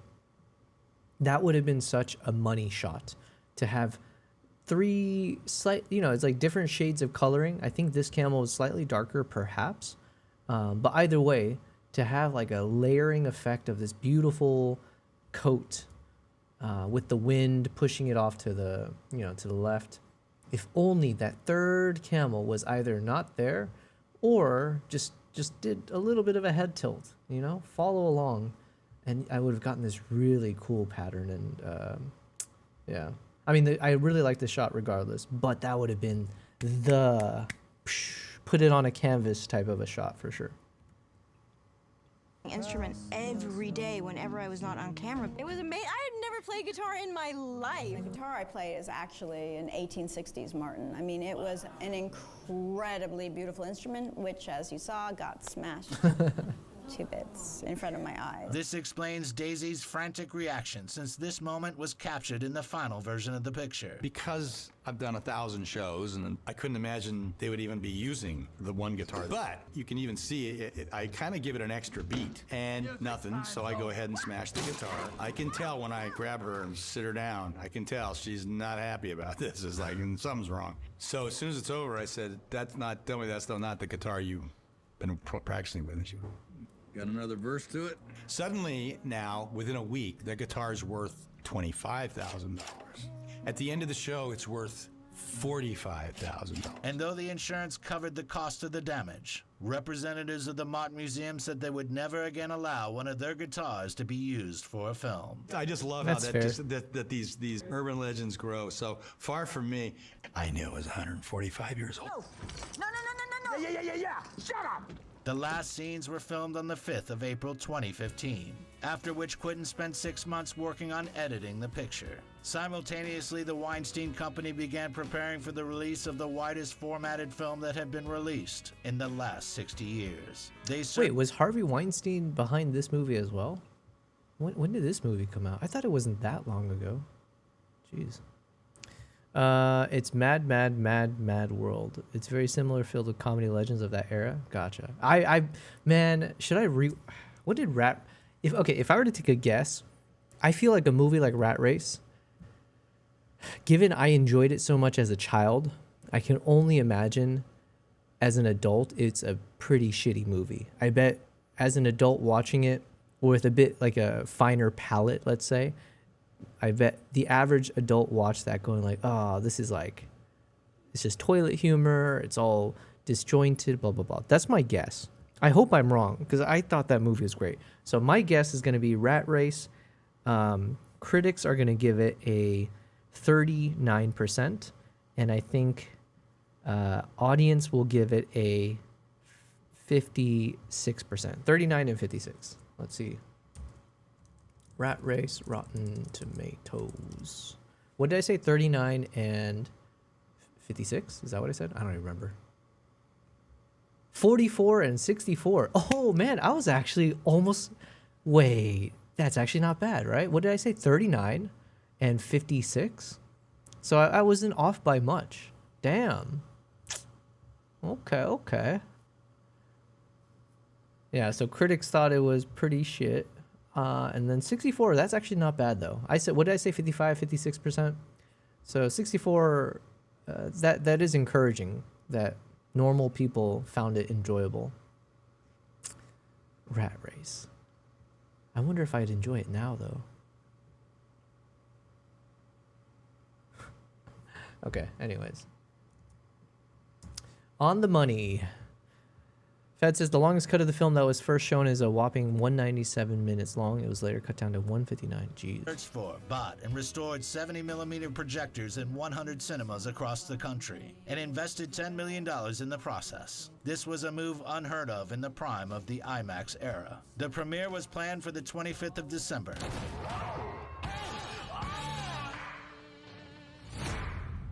Four days before that, Tarantino got his star on the Hollywood Walk of Fame. and everything seemed to be going great. He's all about making films that make you happy, because we went to the movies to be happy. The first showing of The Hateful Eight was supposed to be at the legendary Los Angeles Cinerama Dome. It was one of the few theaters in the whole world equipped for this type of film, and had a deep symbolic meaning for Quentin, who had been going to it since he was a child. But then... Basically... What and happened? I'm not talking about the whole country. I'm talking about one theater in particular. You sound nervous about this. Well, it's a big fucking deal. All right, go ahead. Go ahead. What? We were going to play at the Cinerama Dome on the 25th. We were going to open there and play there exclusively for 2 weeks. And Star Wars was going to play the 2 weeks before us. Man, and he sounds agitated. I grew up in Los Angeles, so I think of the Cinerama Dome as a real big deal, and imagine seeing it at the Cinerama Dome. Means something to you. Exactly. Right. Disney, who owns Star Wars, decided, well, you know what? Maybe we want to play throughout the entire holiday season. We're going to go to the Cinerama Dome and say that they can't honor their contract with us to show The Hateful Eight. Wow. And the ArcLight people that own the Cinerama Dome said, no, you can't do that. We have a deal. As of yesterday, Disney came to the ArcLight people and said, no. Wow. You are going to play Star Wars in the Cinerama Dome for the entire holiday season. And if you don't, if you honor your deal with The Hateful Eight, we will not allow you to have Star Wars, the biggest movie in the world. We will not allow you to show it at any of your ArcLight movie theaters. They are going out of their way to fuck me. Quentin, in all fairness, I must say there's nobody from Disney here to refute that or to say. No, but as far as I'm concerned, and let all the entertainment reporters call up Disney as of now and ask for their comments about their extortionist practices. Listen, Bob, I'm talking to Bob Iger. I don't give a shit about this theater. Quentin's a weirdo. Sorry, Quentin. The fucking kid, they got the stupid 70 millimeter. They got all that shit that he cares about. He just wants to show his goddamn movie there. You're sitting on top of the world. You got Star Wars. What do you need this? Do me a favor, Bobby, for me. And you know, we've had many private conversations. I fucking partied with this guy over at Jimmy Kimmel's. Be a gracious man. I want Quentin to Did that actually work? This new movie. He's worked his ass off. He wants the equipment. That's actually kind of funny if it worked. I didn't know any of this backstory. Fed says The Hateful Eight was for the Weinstein Company, a new upstart Harvey started after they left Disney. They wanted to make more independent films again. Gotcha. Whatever happened to Harvey Weinstein? Weinstein. Is he... What happened? I have no idea, actually. Hold on. Let's ask ChatGPT.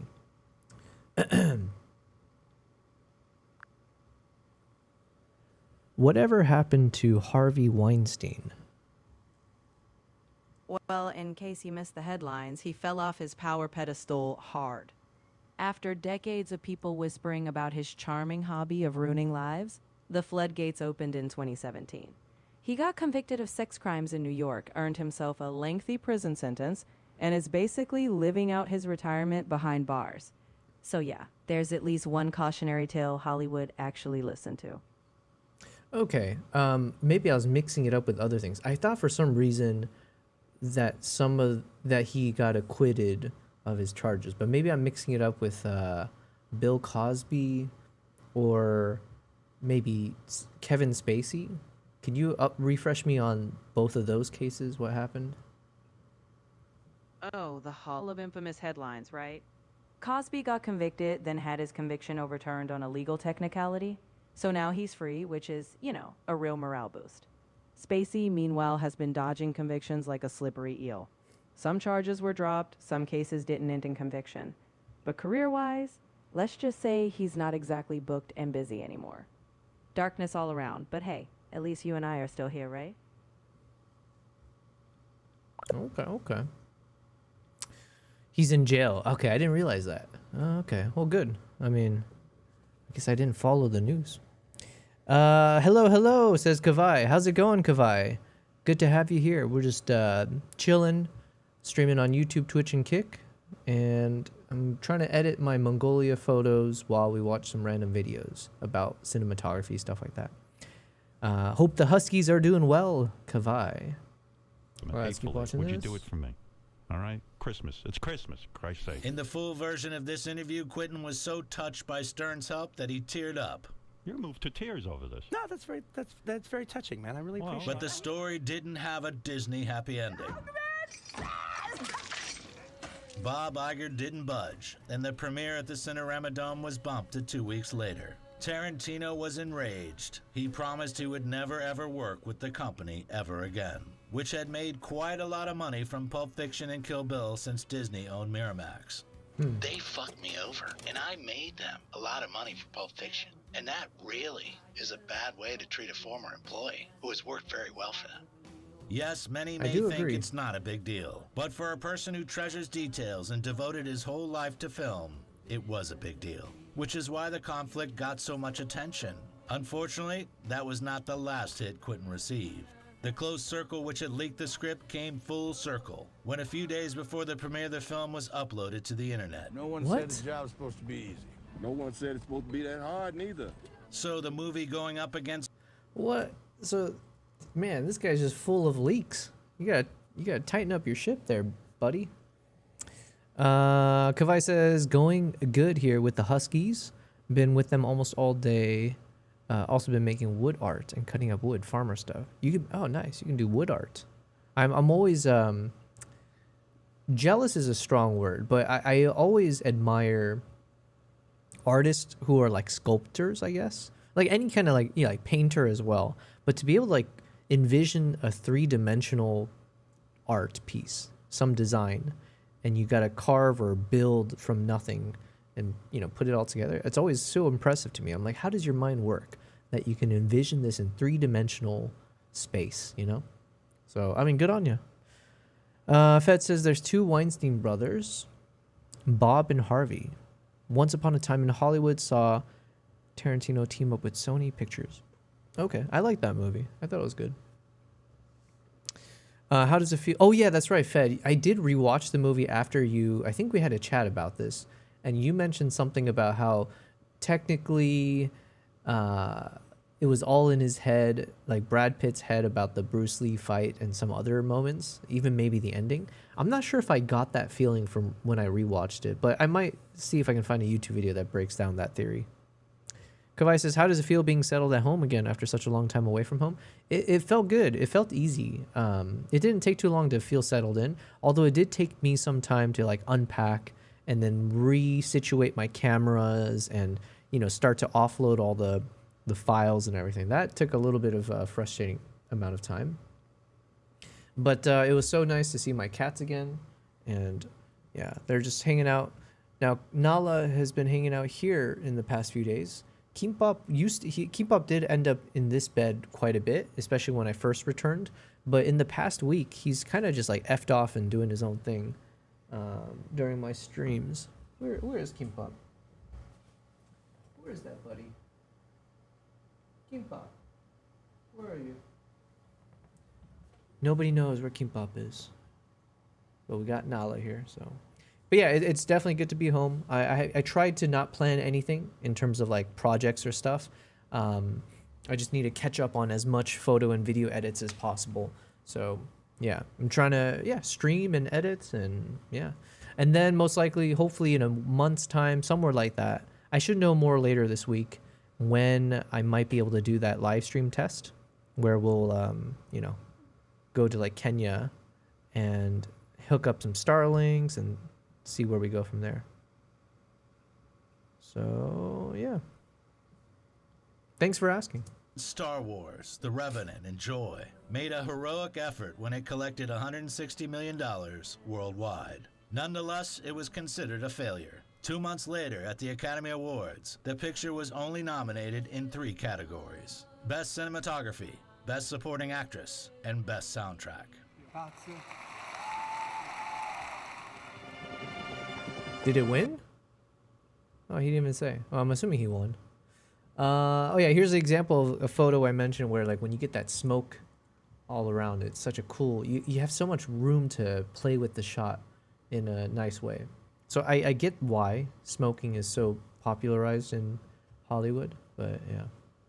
All right, let's keep watching. What's next? Potato Jet GoPro Mission 1 Pro, finally a 1-inch sensor. Let's check this out.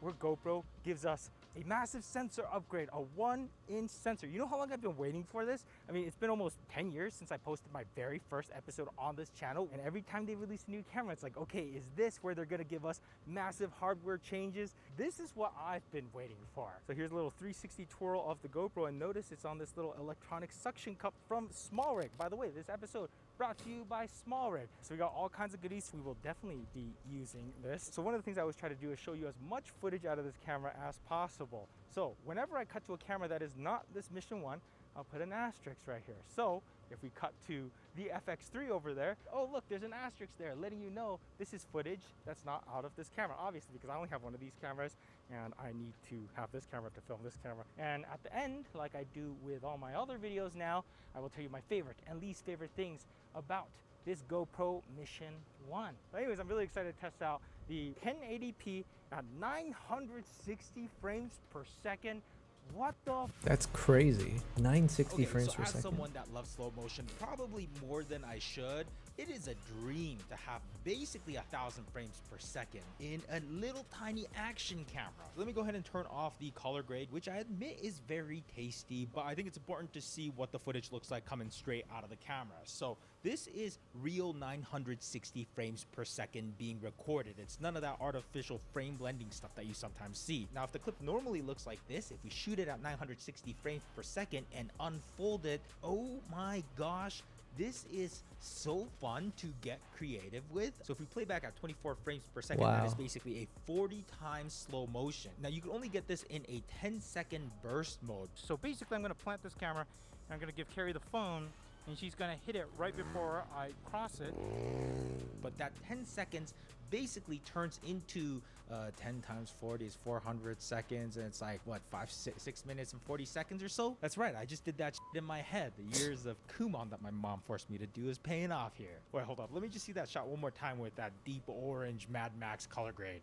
Oh, maybe a little over the top, but man, it is juicy. And you're not gonna get crazy grading these 960 shots because the settings are definitely limited in this burst mode. Like, you don't get the option to shoot 10-bit log here or really any color settings. Now, the image isn't gonna be perfect here. I mean, aside from it shooting just 1080p, there definitely is more noise in the shadows. You can see it when I'm backlit here especially, but definitely less noticeable on the shots that are more front lit. But again, when we consider that this is a GoPro shooting almost 1,000 frames per second, this is phenomenal. Now, say we need to maintain a certain level of quality and maybe shoot 10-bit log, we have 240. 4K 240 frames per second is awesome because it's continuous That's recording. pretty So you just good. set the camera down and ride past it, and I just have this like really cool super slow-mo shot. But yeah, looking at the 4K 240 footage, it is still sharp, it is still clean, it is still 10-bit log.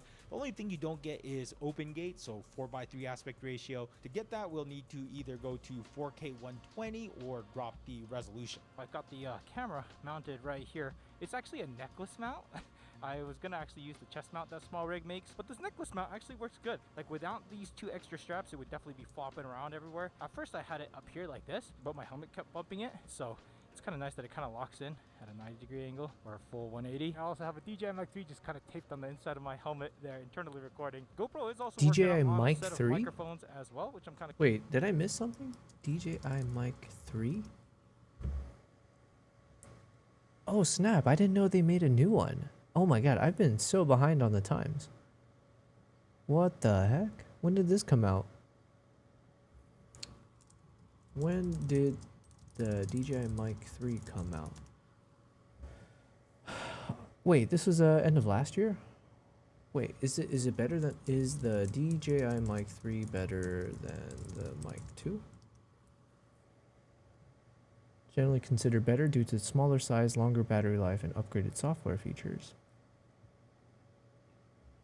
Wow, I can't believe I missed out on all of this.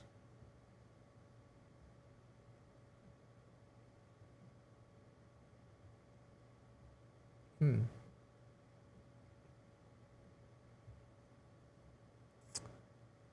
might need to do a little bit. I have too many mic options right now, so I'm not going to buy it, but I didn't know, because it's so much tinier. Because I was talking earlier about how when I was comparing the Hollyland Lark Max 2 to the Rode Wireless Pro and the DJI Mic 2, I was saying how, like, the thing about the Hollyland is that it's so small. It's like easy to hide when you're trying to record and stuff. But I didn't realize that DJI came out with one that's like a size of a coin, it looks like, or, you know. Well, hot damn. Now, I still don't like that they put the little DJI branding on it. I do wish they would just, maybe there's an option to hide that. Maybe it's like put a black sticker over it or something. But it's nice and magnetic. My God, I didn't know this was out here in the market.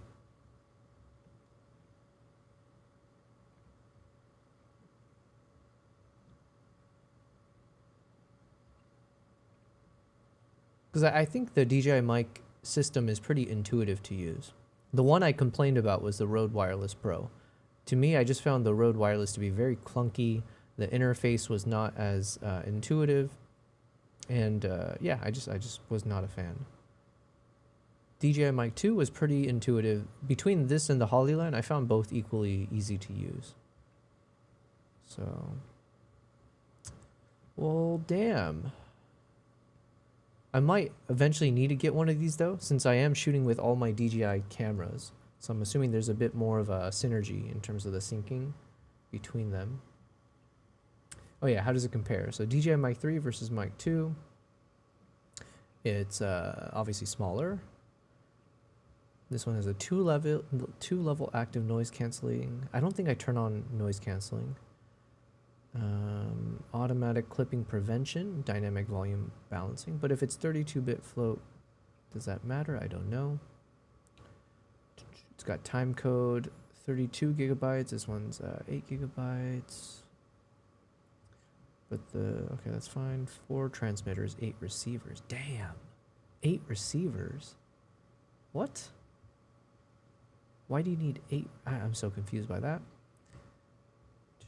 8 hours for the transmitter, 10 hours for the receiver. This one's 6 and 6. Okay, that's all good. All right, well, now I know. I didn't know it was in the market. Anyways, where was I? Fed says probably not a good idea to buy it now. Then they will release a DJI Mic 4 the size of a nail and sodium battery with. Yeah, exactly. I'm definitely not going to. I have too many microphones with me now to, yeah. Kind of curious about. Anyways, behind me is Castle Rock. This is one of the main reasons why I wanted to come here. By the end of today, I want to be able to ride all the way to the tip top of that thing and not fall off the other side because it is straight down. And it's kind of nice. I got the GoPro app installed as well, so I can kind of monitor my shot. I'll go for a little baby attempt. Holy sh! That is, I shit my pants a little bit. But I love that when you come down here and you overshoot, you just fall into this ditch. All right, Carrie, how did I do? You didn't go that high. My wife is very unimpressed. Now, while I practice, why don't I answer some questions from all of Yo, you those on are Instagram? really misleading though. Having done a few of these like dune bashing session in the desert now, you look at it from a distance, you're like, oh, it's not that tough. But when you're actually going up that hill, it is like nerve-wracking. So yeah, props to Potato Jets. It is actually much more intense than it may look from a distance to do this right here. Holy sh! That is, I shit my pants a little bit. But I love that when you come down here and you overshoot, you just fall into this ditch. All right, Carrie, how did I do? You didn't go that high. My wife is very unimpressed. Yeah, so from this point of view, you're like, it doesn't look that scary. My God, is that not scary though?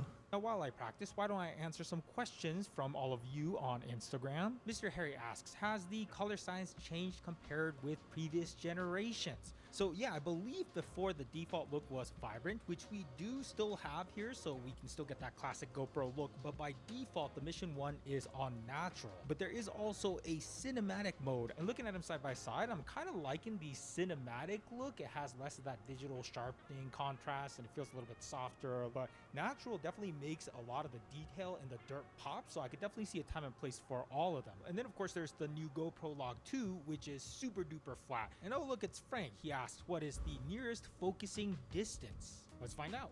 I think I'm just gonna film all my videos like this now. Like I am. Hey, that's what I started doing. Comfortable. I haven't. Wait, what is he shooting with? Ah, I'm that's just gonna smart. film all my videos like this now. Like I am so comfortable. I have a suction cup. Suction cup. Well, I can't do it from my setup here. But yeah, he's copying me with my talking head videos, my behind the lens series. Onto this backboard. He must right watch here. my videos. If I'm just like right here, I'm definitely out of focus. But how out of focus? I mean, you're probably like, I don't know, 6 inches from my face or so. So technically they say 2 feet. So this is me fully extended out, and I think that's at least 2 feet here. But if I bring a little bit of arm bend into this, get a little more comfortable, this is what, I need a measuring tape, but this is comfortable vlogging distance. How's it look? Definitely be a lot easier if I had some sort of grip or tripod or stick. Small rig actually makes a really good one here. It's this one, but look at telescopes, turns into a tripod. But right now, this tripod is what, like I want to say a foot away from the camera? Is it too close where it looks blurry? But this right here is what makes it one of my favorite little tripods. Of course, next to the Tribex tripod in partnership with Potato Jet. It's kind of a nice little handle, so you don't have to worry about dropping it. But this clip right here just makes it so much easier to just take it around Wow. without having to Oh, that's so figure out smart. a spot in your bag to put it. You know, I used it a lot for riding. Just hook it onto the backpack and it's always quick access. By the way, the camera is also attached to me through this magnetic pendant. It looks a little bit like bondage, doesn't it? But a regular necklace does not work when you have the weight of something like this GoPro. It just dangles too much, so that those extra straps actually really make a difference. This is kind of like small rig product placement inception, isn't it? But I feel like they're like kind of the perfect sponsor for this video, because when you have an action camera, it's all about where you mount it and rig it. But yeah, this is like a very comfortable arm bend. I mean, that definitely is the downside of a larger sensor, is the depth of field gets shallower. But honestly, I feel like they've done a pretty good job because it's not awful. So Jasper says, of course, compared to a similar DJI product, is GoPro still lacking? Looks like it's split screen time. What do you think of the rig? It's just like a bunch of small rig things just kind of like hodgepodge together. I just put it together real quick, okay? Don't judge me. All right, so I own the DJI Action 6 right now. I haven't been a fan of GoPro for some time. Not that I've used one. I know I had the GoPro Hero 12. I actually used it in Mongolia, right? That's the one I hooked up to the eagle's head. But generally speaking, I just haven't found it fun for me to shoot with. I keep running into issues where you think you're recording and it turns off, or the battery just drains out of nowhere for some reason. Maybe I have had faulty units, but yeah, let's see how it compares. Between the different microphones that's built into these cameras here. Audio from the iPhone. I think we all know what an iPhone sounds like. And then there's the DJI Action 6, which has a bit of this like crispness to it.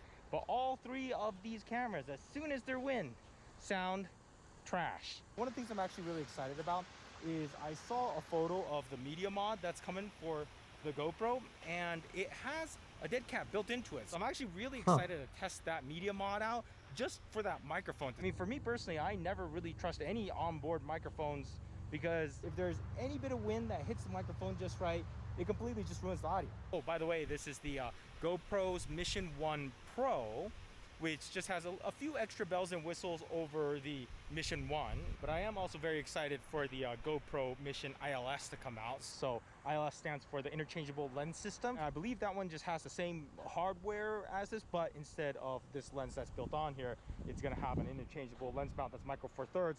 Man, I'm very excited for that one, because this sensor is definitely capable. With some good glass on there, it definitely will turn it into a different animal. When I was shooting the 960 frames per second on here, you know, I'm stuck with a wide angle lens, and there's so many times. Man, that would be crazy though.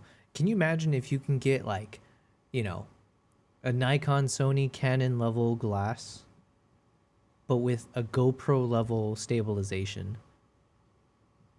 on a GoPro sized camera body? That would be hard to compete. Man, that would be insane to have that level of stabilization, as long as the quality can match.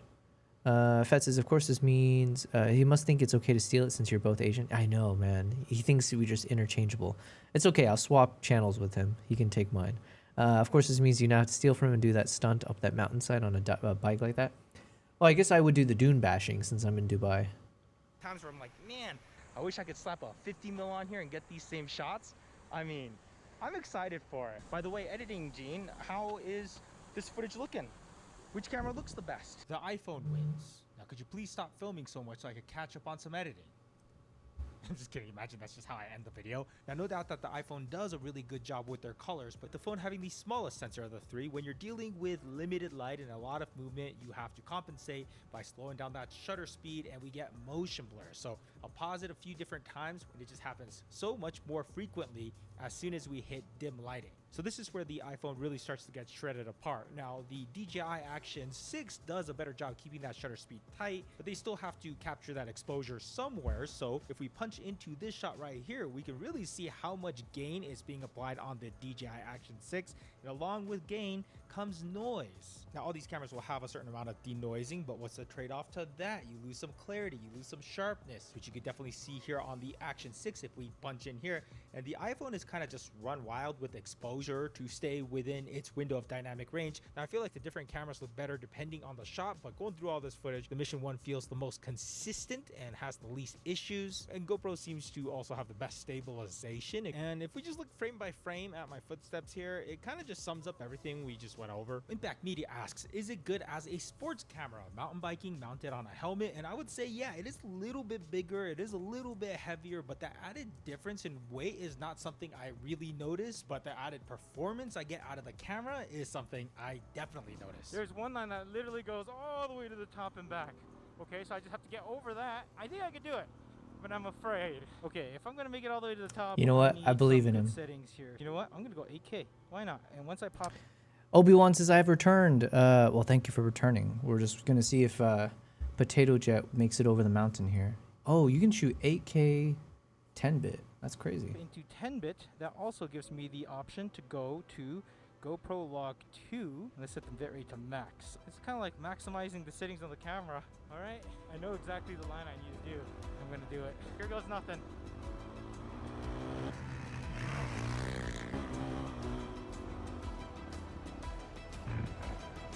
Wow. Oh my goodness. That was actually pretty intense. A little higher than I thought you'd go on that one. Well, That was actually pretty intense. Wow. Oh my goodness. A little higher than I thought you'd go on that one. Well, I have to commit. You're at the top, you literally, there's a lip that you have to leap off of. Once you enter that zone, there's no turning back. One of the first things you will notice about the Mission 1 is this like little rubber lens hood. So basically it just slips off like that. And then Obi-Wan says, I actually have a question. Well, I may have an Remember answer. that one time when GoPro made an unreplaceable lens, the Hero 8? Throw the Everyone question just, at me, why don't you? What I do like about it is that it does help keep the sun out of the lens, and also it is nice to just set it down and not worry about like the lens actually scraping against anything. It is something that takes a little bit of fiddling once in a while, but overall I do actually like it. And I could just go straight onto a tripod, 1/4-20, but I also have those flip out feet. I feel like rigging is kind of like Legos for adults, you know? Quite fun. Rigs on. And so we'll go ahead and grab a few more shots in GoPro Log 2, you know, the super flat color setting if you want maximum control over the image and dynamic range. So the good news is that You know what I'm learning watching this video alongside all the other videos I tend to watch where I get these learnings? I need a travel partner. I need a secondary camera person. I'm always jealous of these, like, you know, Potato Jet's got his wife. Who are the other videos we've seen? I've seen so many other videos where it's like they've got a camera crew or someone else behind the scenes. But yeah, because then it makes it so much easier to capture these stories, right? If you're doing a product review, like let's say even for my Pidgeotech backpack, you know, I've been traveling for the past 2 months, but it's still so hard. Like occasionally I'll ask someone who's there if they can film me with my backpack, but it was like few and far between. But if you just had a dedicated person traveling with you, boom, it's like you know what to do. You're filming all these moments. You're getting the backpack looking nice. I can't wear the backpack and film it at the same time. So that's one of those things where like, man, if I can somehow not realistically, ideally, I would find someone in Dubai who is like, you know, does similar things to me, and then we can just travel all the time. But you know, what can you do? I did have a close friend of mine who stayed in Dubai with me, but he's not like a photographer. We were just about to start doing some fun content together, but he doesn't know his way around a camera. So it's like, what can you do? That's a lot of information. So there's a little meter at the bottom of my camera screen, and it lets me know when I'm over or underexposed. Is there a way to permanently make it over or underexposed? There is a cheat code, not a cheat code. There is a way to override or trick the under or overexposure settings, it's called exposure compensation. So basically, there should be a button on the top of your cameras. You might see, what does it look like on my cameras? Let me see. Oh, I see here.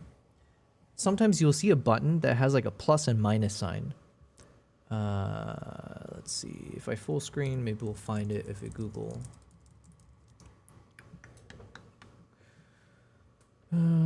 So look for this type of button. So here in this image, where'd you go? Where's that image? There it is. Can I double click? Well, that's kind of annoying. Can I zoom in? Yeah, so if you look for a button that looks like this, it's got like a plus and minus sign. And if you hold down that button and then adjust with your dial, probably the back dial, I think, you can change the stops of light that will be applied or removed from your shot. So even though your camera sensor might say that, okay, based on the current settings, this is what a balanced shot looks like, and here's where it's like underexposed, overexposed.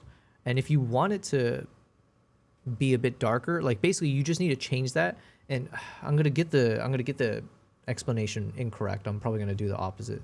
But basically what you're doing is it's useful for when you're shooting in like mixed lighting situation. Let's say if I'm shooting a chimpanzee who's up in the treetops, and behind the chimp, let's say 80% of the shot, I'm pointing up at the sky and you're getting a lot of bright clouds and like blue skies behind and like sunlight. But the chimp itself is taking up, let's like 20% or less of the shot itself. And so the camera doesn't know that that's a subject or doesn't care. It just looks at it and says like, oh, 80% of the shot is super, super bright. Therefore, if I want to get a balanced shot where that meter is right in the middle, then I'm going to tell the photographer that he should actually, adjust the settings, increase the shutter speed, or, reduce your ISO, or, have a more narrow aperture such that you remove a lot of the light so it becomes darker. But the problem obviously is like by doing that, you might end up underexposing your actual subject. So if you are exposing for the sky, you will end up, if you follow the instructions of your camera, the sky will be properly exposed where you can see the blues, it doesn't look pure white, you can see all the texture. But then the chimp itself, the subject, ends up becoming super dark, super black, underexposed because the camera doesn't know any better. So then that's where people will use this exposure compensation trick to basically tell the camera to somewhat ignore, or like whatever your settings are, plus let's say 1 or 2 stops of light. So if you do like a plus 1 or plus 2, it's just telling your camera sensor to increase the exposure by like 1 or 2 stops of light. But I'm not the best at explaining that because I don't use it too often. Obi-Wan says, yeah, I saw that button, and when I go left or right, it expands from the middle to both ends. It shouldn't do that. Basically, when you press the exposure compensation and move it up or down, it should only give you a single figure, or it should only be increasing or decreasing. So you should either get like, starting from 0, if you increase the exposure compensation, you might see it go from 0 to like 0.5 or up to 1 or 2, 3. Or if you go the other way, it'll go like -1, -2, -3. So it shouldn't be doing what you're saying. That sounds more like maybe a bracketing feature. Maybe that button is programmed to do like auto bracketing, where you're ending up taking like multiple shots, one that's going to be underexposed, one that's neutral, and then one that's overexposed, right? That's like another trick. Actually, Obi-Wan, that's probably a better thing for you to do, assuming you're on a tripod, assuming your subject doesn't move. Even if you don't have a tripod, as long as you're very still, if your subject doesn't move and if your camera is very still, and you have a situation where you have very mixed lighting, and you want to make sure you don't end up with, overexposed or underexposed, and you want what they call HDR, right? Like the high dynamic range. You can take an auto bracketing shot or an HDR shot if your camera has that setting. Auto bracketing just lets you take multiple shots where it will take one that's underexposed, one neutral, one overexposed, or more than that if you want. And then in your software, you can combine those photos to basically get the best lighting. That's kind of what I was doing. I haven't done it today.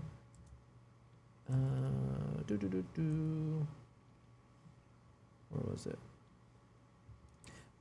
I wonder if I have an example of that here. I was teaching a little bit of that in my earlier session with the Safari guides, but that is something you might do. You combine 3 shots at once. Here, let me find a good example. I know I took one.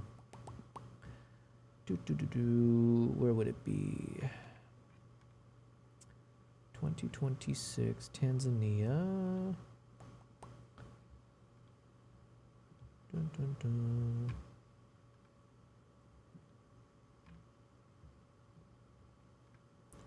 I forget which day I was doing a bit of that teaching. I think it was earlier.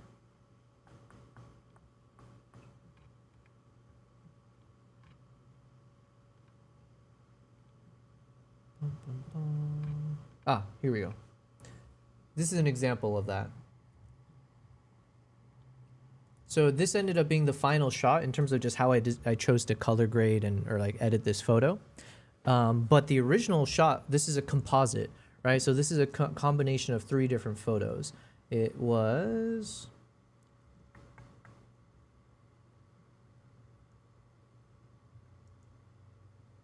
Yeah, so imagine it was probably those 3. Let me see, it could have been the ones after.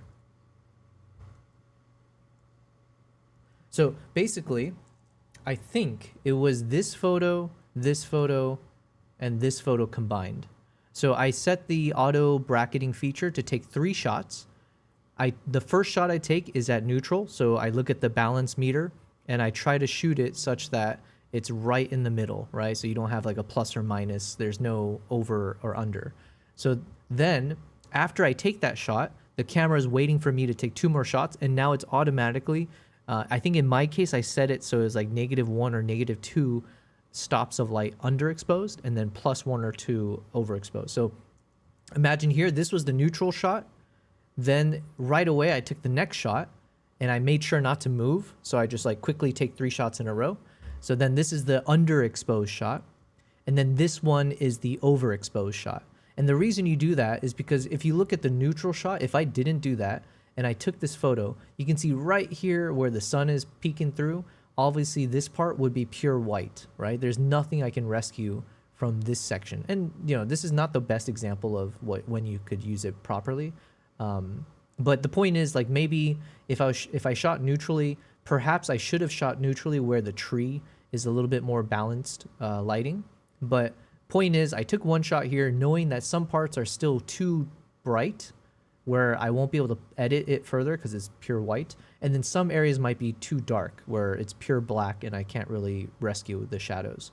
So then I take 1 shot which is underexposed. So now a lot more of what was pure white is now better balanced. So I can rescue a lot more details now in those pure bright areas.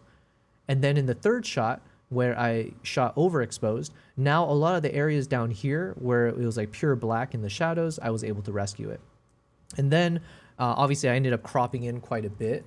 So, you know, in terms of the original shot, I ended up choosing this area so I didn't have to worry. It negated the fact that a lot of those areas on the edge was like pure, it was like too dark, right? And you don't ever really expect to get a proper exposure when you're pointing straight at the sun because the sun is the sun, right? But it was good enough that I could still see a lot of details around. And basically when you take those 3 photos, so if I take these, whatever the photos were, let's say these are the 3 photos, I just selected all 3, you right click in at least in Lightroom, you go to photo merge and there's an option for HDR. And then you just let it do all the work for you. You'll see the option, it's like automatically merging the photo. So even if you're off by a little bit, as long as the subject's in a move, it can stack the images together cleanly. And then you just say, okay, merge it, boom, and then you get your HDR, high dynamic range shot. I hope that made sense. I'm just kind of hopping around here. Not the best explanation, not the best example to show for that. Obi-Wan says, my camera's pretty old, but it's just my photos started coming out very dark, regardless of the amount of light in my room. Yeah, I mean, I would trust. There's also other options you can do, like spot metering. So let's say if you've got your subject and you want it to be properly balanced for that, and you don't care about anything else around it, then you can change your metering options So right now you might have like a typical matrix metering where it takes majority or all of your sensor and then gives like an average of the light that's coming through, and that's how it determines what your balance point is. Or this is what people do for like moon shots, right? If you want to point your camera straight at the moon to get a shot of the moon, if you're doing like a matrix metering, it's seeing like 90% of the shot is dark because you're pointing at the nighttime sky, and then the moon is a tiny dot. So then it takes the average of all the dark and that little bit of light pixel, and then it gives you the wrong adjustments. So then some people will do spot metering where you just have it pointed right at the moon. So wherever your little box is, that's where it will make an adjustment of what you need to change with your settings so that the moon is properly lit. So that's like another option. Or like, yeah, you can do the HDR thing. Yo, we got Josh Warner in the chat. Josh Warner says, Obi-Wan, sounds like exposure compensation is set low. Yeah, so I think check out the exposure compensation. Generally speaking, because you're in a controlled room when you're doing your like your shots, I feel like you shouldn't necessarily play around with the exposure compensation too much. It's either increase the light source. Actually, I don't know. I don't know what the right answer is. But or yeah, try doing the HDR shots. With your camera, you should have the ability, even if it doesn't have this option, you can do it manually. Just take one shot, take the shot as you see.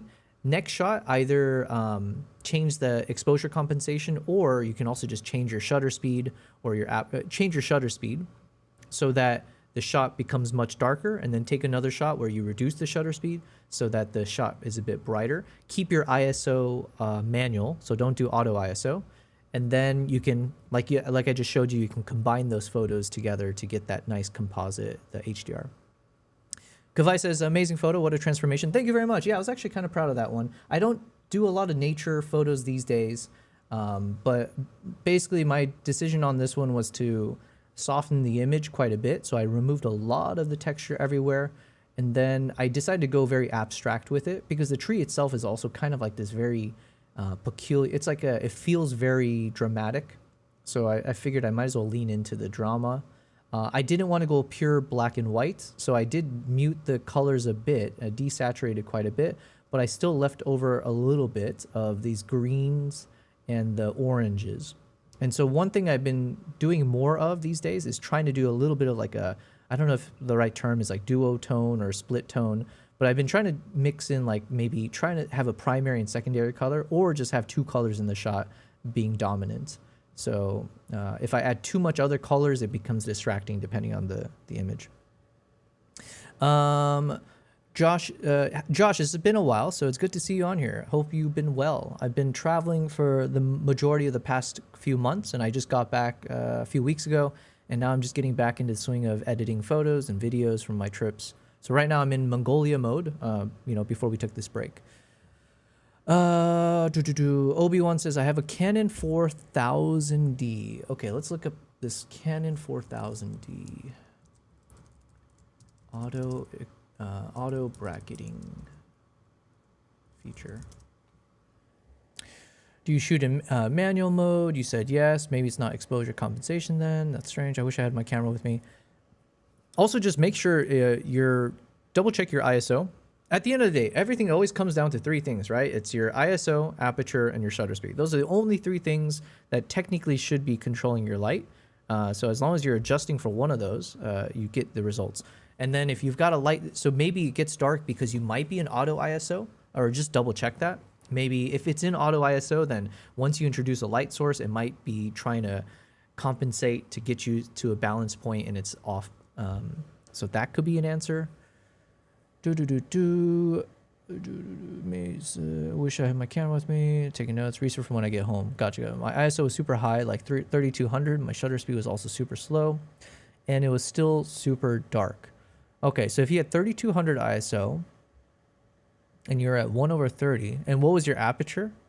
I mean, that could be only without assuming your exposure compensation was set to neutral, like you have no adjustment set on that, and so it's just it's in default mode. Then either there's not a lot of light in your room or when you're shooting, or maybe your aperture was a bit too high. High as in like a high number. I was inside, had all 4 of my lights blaring at the subject. It was like Jesus walked into my room. Do you have an ND filter? Yeah. Yeah. Are you going blind, Obi-Wan? What else could be causing this? Well, that shouldn't be the case. You have 4 lights pointing at the subject. What lens are you shooting with? Was this like a yeah, what lens were you shooting with? Aperture 1.8? Yeah, everything you're saying screams like something's off for sure. Because how could you be at 1.8, 1/30th of a second, 3200 ISO, and you're saying, and 4 light sources, and you're getting an underexposed shot? What could be causing that? Okay, this is a question for ChatGPT now. Hold on. All right, I have a conundrum. I have someone who's shooting with a Canon 4000D, I think it was, or I already forgot. Yeah, Canon 4000D. However, as they're shooting indoors, they have 4 light sources pointing at this subject. The subject is like a toy figurine of some sort. And then they're shooting at 1.8 aperture, 1/30th of a second shutter speed, and 3200 ISO. However, they're saying that the shot ends up still looking super dark. So what could be causing that? Let me guess. This poor soul forgot that. So we've got a figurine, 4 lights, and a camera that's clearly doing its best impersonation of a bat living in a cave. The likely culprit is the lights. Maybe they're dimmer than your hopes for a good night's sleep, or they're angled like they're trying to light up the floor instead of the subject. Also, let's not forget the 4000D isn't exactly a low light champion. So if the lights are weak, the camera's ISO is just trying to fight a losing battle. They need to either crank up those lights, or we'll have a very moody underexposed toy that looks like it's hiding from its own shadow. Okay, so not the most helpful, but maybe in some ways it is helpful in that, like, it could just be that it is your light source that is too dim. But I posted the photo in your Discord, the 2 pictures of the mech-looking figure. Okay, let's check this out. You've given us an interesting challenge. I appreciate it. Let's see what's going on here. You said I posted it. It's the 2 pictures of the mech-looking figure. Mech-looking. Oh, okay, in the top. Gotcha. Let me see if I can open it. Open image link. There it is.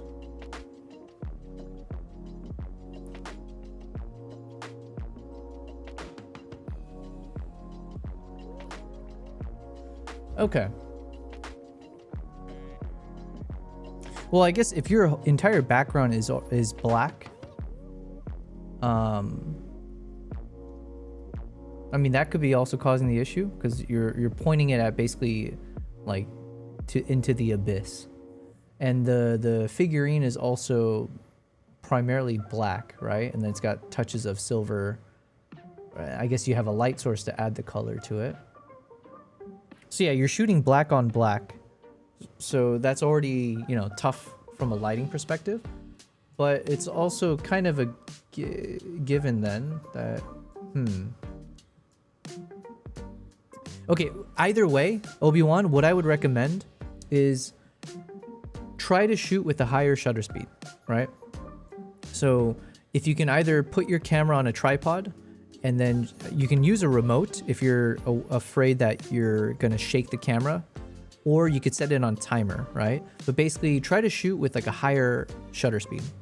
Because unless your camera is accidentally put on the wrong settings, I wouldn't play around with exposure compensation. Majority of the time, you should just leave it as is. You shouldn't play with it. It's not like you should, in my opinion, exposure compensation are for temporary measures. It's when you have those moments where the lighting is a little bit disjointed. Maybe it's snowing outside and you got this dark subject against like majority white, or you've got a subject against majority black. Technically, in the shot you're showing here, it was majority dark, and you're trying to point it. So like looking at this photo, like 80% of this image, let's say, is super dark, right? If not more. So then you've probably had it on matrix metering. So then the camera's looking at the entirety of this image just to see how much light is coming through. It sees that majority of it is dark. So then if you were to adjust it for the the balance meter, perhaps it is giving you a slightly underexposed shot. So then that's where, yes, you could try that exposure compensation if you like make it increased, so like +1 or +2, or try, like I said, try increasing the shutter speed. Obi-Wan says, there's an image of that super dark, and post I was able to make the subject brighter. Still think you may have one of the settings in auto. Yeah, that's the other culprit. It might be that you're in some kind of auto mode. It could be auto ISO, I don't know. I posted the photo in your Discord and the 2 pictures in the Mac. Yep, I was able to fix the exposure to my liking, but it was so dark. Yeah, and you don't want to fix in post, especially if you're in a controlled environment. So ideally, here's the other thing, Obi-Wan. Ideally, you should try, generally speaking, you can always break the rules, but you do usually want to have the cleanest ISO.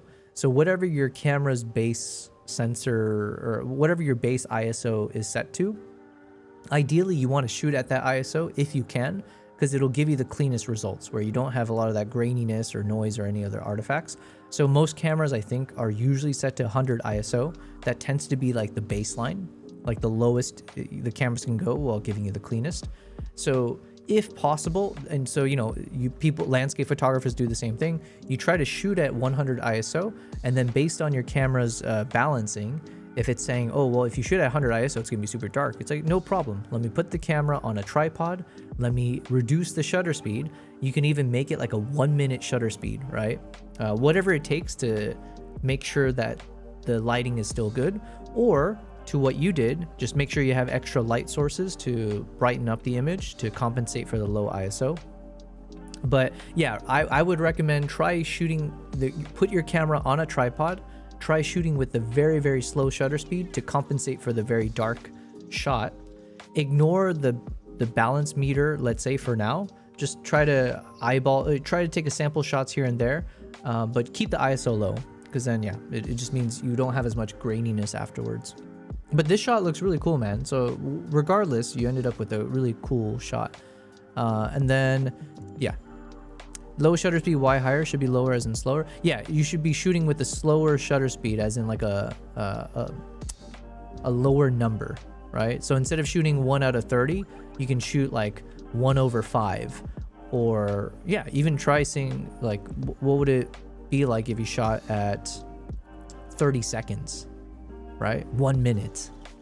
It doesn't have to be like a 1-second shutter. You can do it even slower because you got a tripod, you got a controlled environment. I posted the pre-edited. Ooh, all right, let's check this out. Depends on the camera. Some cameras have better dynamic range at a certain ISO. Yeah, exactly. So I don't know about this Canon. The cameras I've shot with, generally speaking, they were 100 ISO. Some were like ISO 64 was like the cleanest, but generally I've noticed it tends to be 100. Okay, so yeah, that's definitely plenty of light. Yeah, I don't know what to tell you. It's hard to say, but yeah, try to or you can try that HDR as well, but I think that's a little bit overkill. It's just a matter of get your single shot properly done. But yeah, these light sources are pretty good.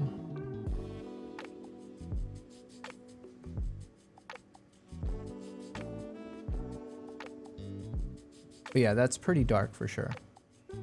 And one other rule, Obi-Wan, that again, you don't have to follow this like gospel, but generally speaking, they talk about this concept of expose to the right, is what they say, which just means like when you're shooting, if you can have a choice, ideally your shot should be more, it should be slightly overexposed versus being underexposed.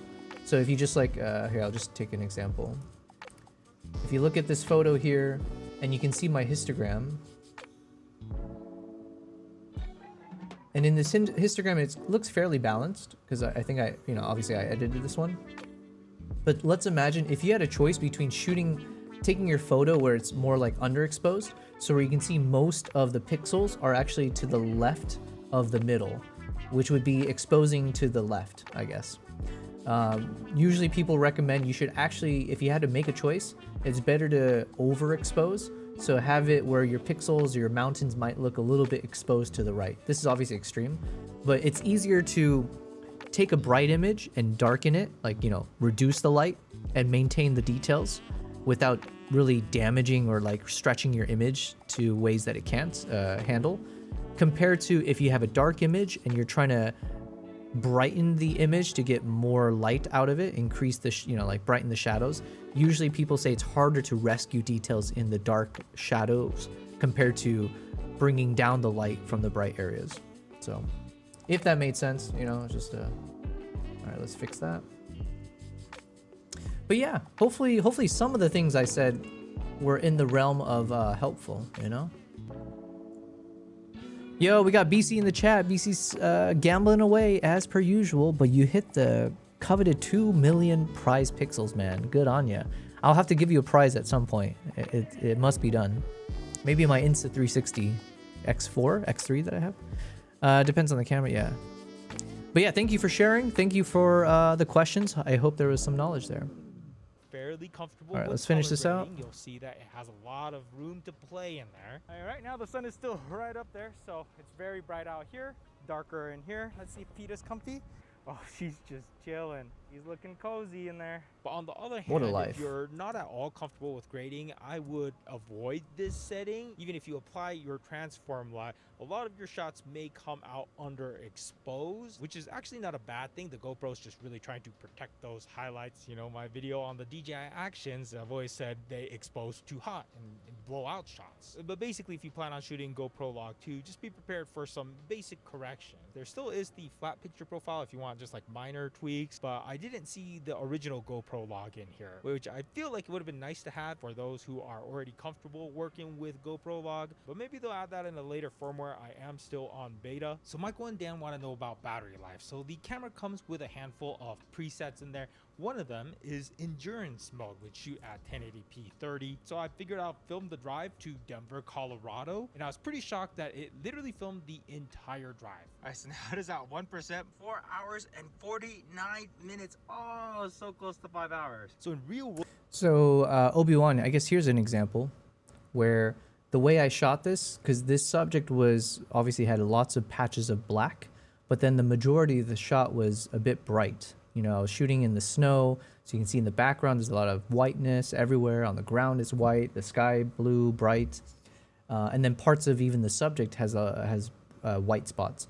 So the camera, if which I'm assuming I did, when I followed the instructions of the camera to get to like a balanced metering where the meter is in the middle, exposure is perfect, it ended up actually shooting a bit underexposed because it saw so much brightness throughout the image that when I went for that neutral shot, it meant that the dark subject, the already dark subject, looked even darker because it was telling me to reduce my settings or change my settings to darken the image such that the bright sky and all this bright white background and snow would be properly exposed.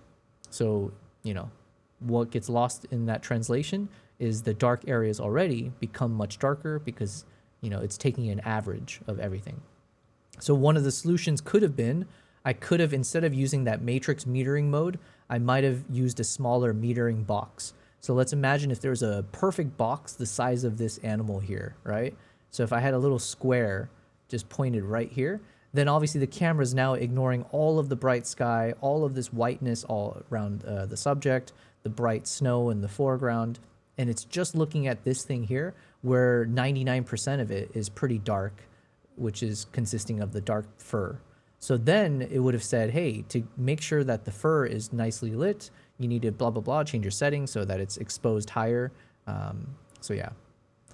But then here, knowing that I've still made this mistake, you can see if you look at the histogram on the right, there's a lot of pixels way, way, way close to pure black, if not exactly black. So then the issue becomes if I want to rescue the details in that dark area, this is what usually you hear from experts, is that I can lift the shadow to bring back a lot of that detail. But when I do lift the shadows, it's not like I'm getting perfect details. You end up with a lot of weirdness, some kind of distortions or artifacts, or just like the shot itself ends up not looking very clean. So yeah, you're basically stretching the potential, or you're stretching beyond what your photo should be stretched to get the results that you want without damaging the image. Whereas if I had shot this slightly overexposed and then I wanted to bring down the shadows or drop the exposure, it technically should have been easier for me to do that while maintaining the quality and the integrity of the image. So yeah, if that makes sense. Obi-Wan says, I'll let you know how it goes. I can see what you mean now. Yeah, oh, good. Waking up the screen to reframe and all that. I'm getting just shy of 5 hours, which is crazy. I mean, the drive from Los Angeles to Las Vegas or New York City to Washington, D.C., it'll film that whole drive in one battery. I tried again without touching it to see if I could cross that 5 hour mark, and I did by 1 minute. Yay, go me. But here's a handy little runtime chart I got from GoPro. They always tend to do these in perfect conditions, so I've been finding I get about like maybe 10% less. So like in 4K 30 and 4x3 open gate, I got about like 2 hours and 50 minutes. So anything approaching 3 hours in a high res setting is top tier. This is the battery. It's an Enduro 2, 8.3 watt hours, so bigger than DJI's 7.55. There's also this dual charger, which charges pretty fast. So with this dual charger and the efficiency of the Mission 1, you could basically record for ever. So other goodies, the quick release, this is for the Hero 13, but it should have no problem fitting the Mission 1 because it is the same mount. But this is kind of interesting. It gives you your quarter 20 on the bottom, but also back here and also feet on the back. And the bottom actually kind of looks like an Arca Swiss. Is it? It is. This is a back strap mount. So action mount with Velcro, and it is rubberized in here. Right here. Oh, and since this, shoot the feet out this way. I could just go like this. Gotta feed the little feet through, which always is my least favorite part, which is why it's so nice to just have a little quick attach. Shoulder mount too. I feel like I'm slowly turning into like a futuristic cyborg. Joseph asks, is it good for FPV? I guess only if you want your images to look incredible. I mean, this is just a simple flyover. I shot it at 4K 120, and yes, I did apply the Mad Max grade. I'm sorry, I couldn't resist. But look at this. This to me does not look like it's coming out of an action camera. Like it looks like I sent a Komodo on a Cinelifter up there, right? Or is it just the color grade? Quickly, get it to 709. Just go back to Mad Max. Oh, okay. That's better. Now I can breathe. Oh, and perfect timing. Some riders showed up and they said I could chase them. Don't mind if I do.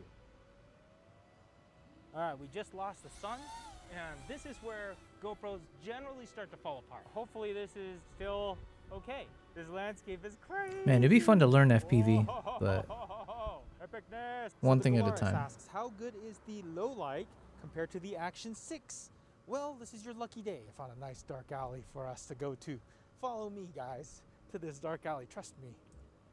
I got candy. Now, even though GoPro has the bigger and better sensor, DJI still has some tricks. So first of all, its low light mode is kind of its own special mode where it does its own type of processing, and it really helps bring up the image and kind of cleans it up. But sometimes that could look a little bit processed and you're kind of stuck with that. And also it has a variable aperture that can actually open up to an f2.0, which definitely brings in more light. But of course, that also means that your close focus is not going to be as good. So we definitely see a loss in our minimum focus distance here. I look a little bit blurry in the DJI, but when you are in complete darkness and fighting for exposure, the faster lens wins. So hats off to DJI for just doing an overall great job with low light. You can see how dark it is by how bright the moon looks up there. Neil asks, can the older GoPro 13 Black lenses work with the GoPro Mission 1? No, but I wish they could. You know that little macro lens that they had for the Hero 13? That was kind of cool. If they had that for this Mission 1, I'd be all about it. But basically they're saying that's what the ILS is for, because it'll have, you know, all the different Micro Four Thirds lenses available to it. Callum McKnight says, if I'm going to use a Micro Four Thirds lens anyways, wouldn't it be better to use a traditional camera? I would say, yeah, like, you know, Panasonic GH6 is going to definitely have like autofocus and utilize the full Micro Four Thirds sensor size opposed to the 1-inch. I don't see the GoPro ILS being like a mirrorless camera. I mean, it's manual focus, right? I see it being a tiny cinema camera. I think I mentioned this the other day, but this shot I have mixed feelings about because, yeah, I didn't realize that this camel was basically at death's door when I was shooting this thing, because it was stuck. I didn't realize it was stuck to the ground. It must have gotten injured either previous. I don't know how it got injured, but it basically got frozen onto the I think it was stuck to like a frozen little pond. And so, yeah, it couldn't escape. It was just chilling there. So for the longest time, I'm taking these photos of this camel like, wow, it's just lying in the ground. It's like seems pretty casual around me. It's not like trying to get away. And then ultimately I did realize like, oh, this dude is effed. And so we alerted the local who owned the camel. I'm pretty sure they took it out of its misery because yeah, this thing was done. There's nothing to do. But I did get this nice portrait shot of the camel. So yeah, if you want to see how they look when they know they're gonna die, that's what they look like. A bit morbid. That is super riggable. Toe says, how will the stabilization work with different lenses when it's all manual lenses with no pins? So from what they've told me with the ILS, you'll be able to tell it what kind of lens that is on there, and it'll be able to apply its stabilization algorithm accordingly. But again, I haven't tested it. It's still a little bit later in the year for the ILS to come out. I have so many questions too. And then Justin asks the question we're all wondering, is it good? I think it depends on who you are and what you're looking for, but I'll tell you my favorite and least favorite thing. I want to say my least favorite thing about it, have some nitpicking things, like I still don't like how GoPro names their files. Like if one recording runs long, the file gets split, but the second half of that file will be like all the way at the bottom of the list if you have it alphabetically, just because of the way they, but also the new buttons on the Mission 1, I really like the buttons. They're so much more fun to push, but also easier to push. A lot of times I'll accidentally switch to the wrong mode and start shooting, and I'll be like, wait, what? Why am I in time-lapse mode right now? You know. But my favorite things, I think it's just the camera that I've been hoping for. The 1-inch sensor obviously just makes all the images and dynamic range so much better. And GoPro, I feel like just really did a good job on executing the 1-inch sensor. But as a slow motion addict, that 960 frames per second burst mode. I mean, sure, it's 1080p and has a 10-second buffer, and you know, you can't shoot in log and 10-bit and all that stuff, but man, it's still almost 1,000 frames per second. Anyone That is pretty loves slow badass. motion understands how special that is. That's like Phantom camera level slow motion, and it's a GoPro, so you don't have to feel bad about beating it up and chucking rocks at it from tires, because worst case scenario, you just pop off the lens and swap it out for another one, you're good to go. So I mean, that is freaking awesome. I'm gonna go back, edit this, and post this tomorrow morning if I can edit it. I'm probably just not sleeping tonight, but you know, life of a YouTuber. I actually did it. Like, I was editing here and watched the sun come up, and I'm tired, but hope the video was worth it. Thanks again to Small Rig for sponsoring us today. They obviously make a ton of different stuff, but I'll link my favorite stuff that they make down below. And good thing is they're not camera specific. So if you're like, oh, screw this GoPro, I'm gonna get the Insta360 Ace Pro instead, you know, Small Rig makes stuff for that camera too. So get yourself some high quality goodness Small Rig stuff. Now I am gonna go to sleep. So good night. All right, shout out to Potato Jet. I liked it. Man, I still haven't edited my freaking photos yet. We're just been kind of still doing the organization side of things. I pitched documentaries wrong for 8 years. Here's what changed. All right, let's check out this guy's work. I realized that a couple of years ago, I had probably been pitching documentaries wrong for most of my filmmaking career, which I realize is slightly embarrassing to admit that to whoever is watching, but stay with me. I was doing all the kind of obvious things of building really nice, sleek looking decks and having great references and, you know, good looking mood boards, had all the story beats of it written out, and, you know, walk clients through my reel and told them why cinematic matters and all of that. And I was losing pitches to clients that I don't think I really should have been losing. But I then spent months doing some very obsessive research into how the people actually commissioning these kinds of projects at the brands and companies think and communicate. And after making just a few, you know, small changes, it led to me winning some of the biggest documentary projects of my entire career. So this video is about what I was getting wrong, and specifically, if you're trying to go direct to brands or clients, no agency involved or production companies, what I think you should be doing differently. So just a very quick flag, this is not a video about how to make a good deck or pitch your vision. There are hundreds of videos about that. And if you are pitching directly to a brand, how polished your deck looks or how snappy the copy is or clear the whole vision is of the final film is not the deciding factor on if they will pay you to actually go and make that.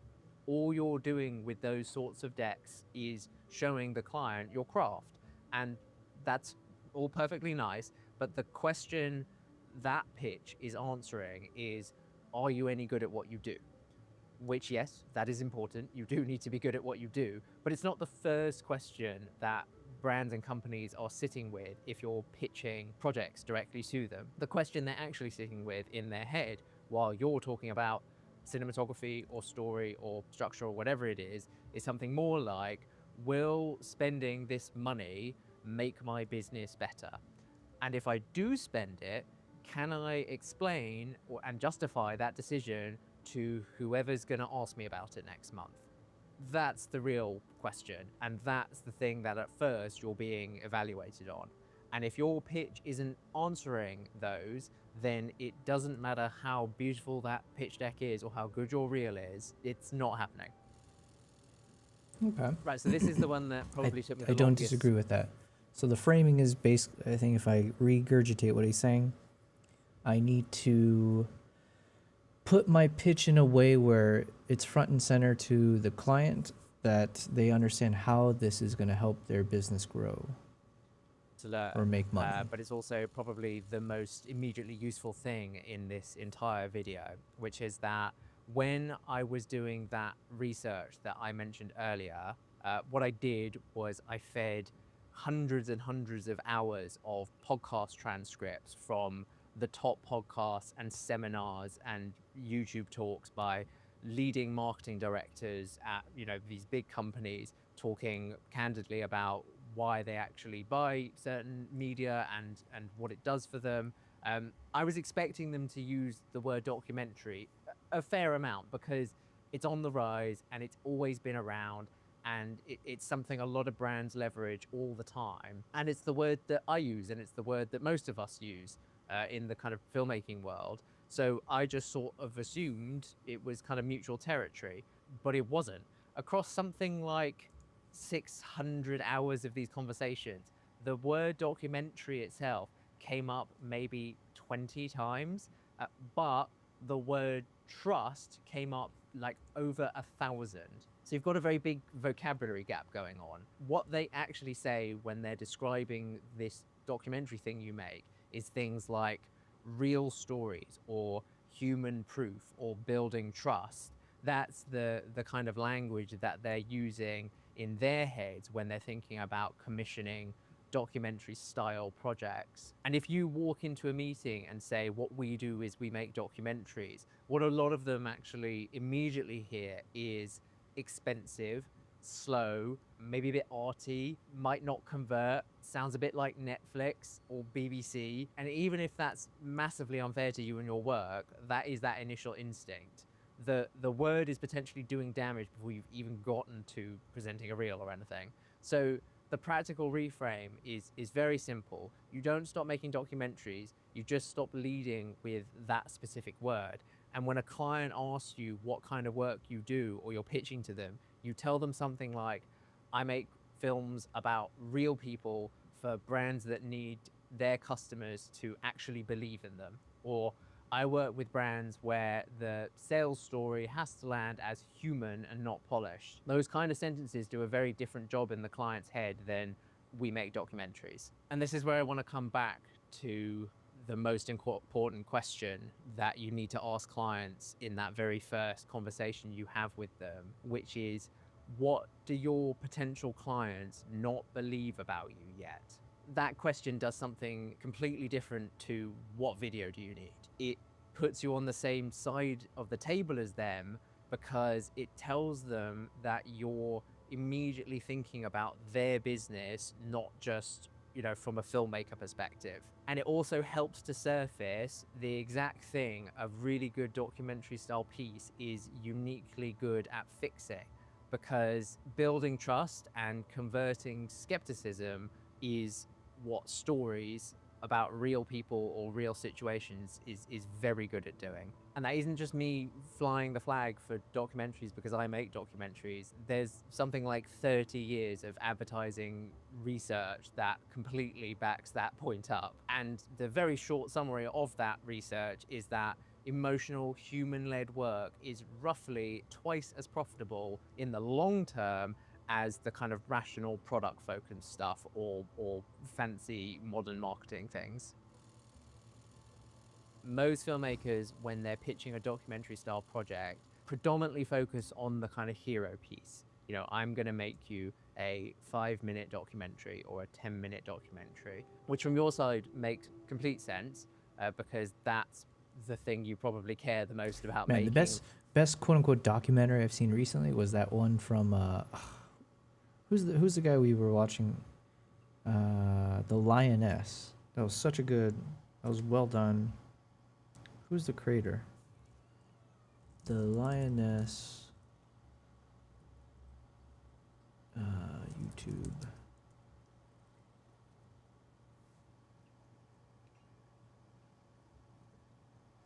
Sam Newton. That's what it was. Nala, what are you doing? Good girl.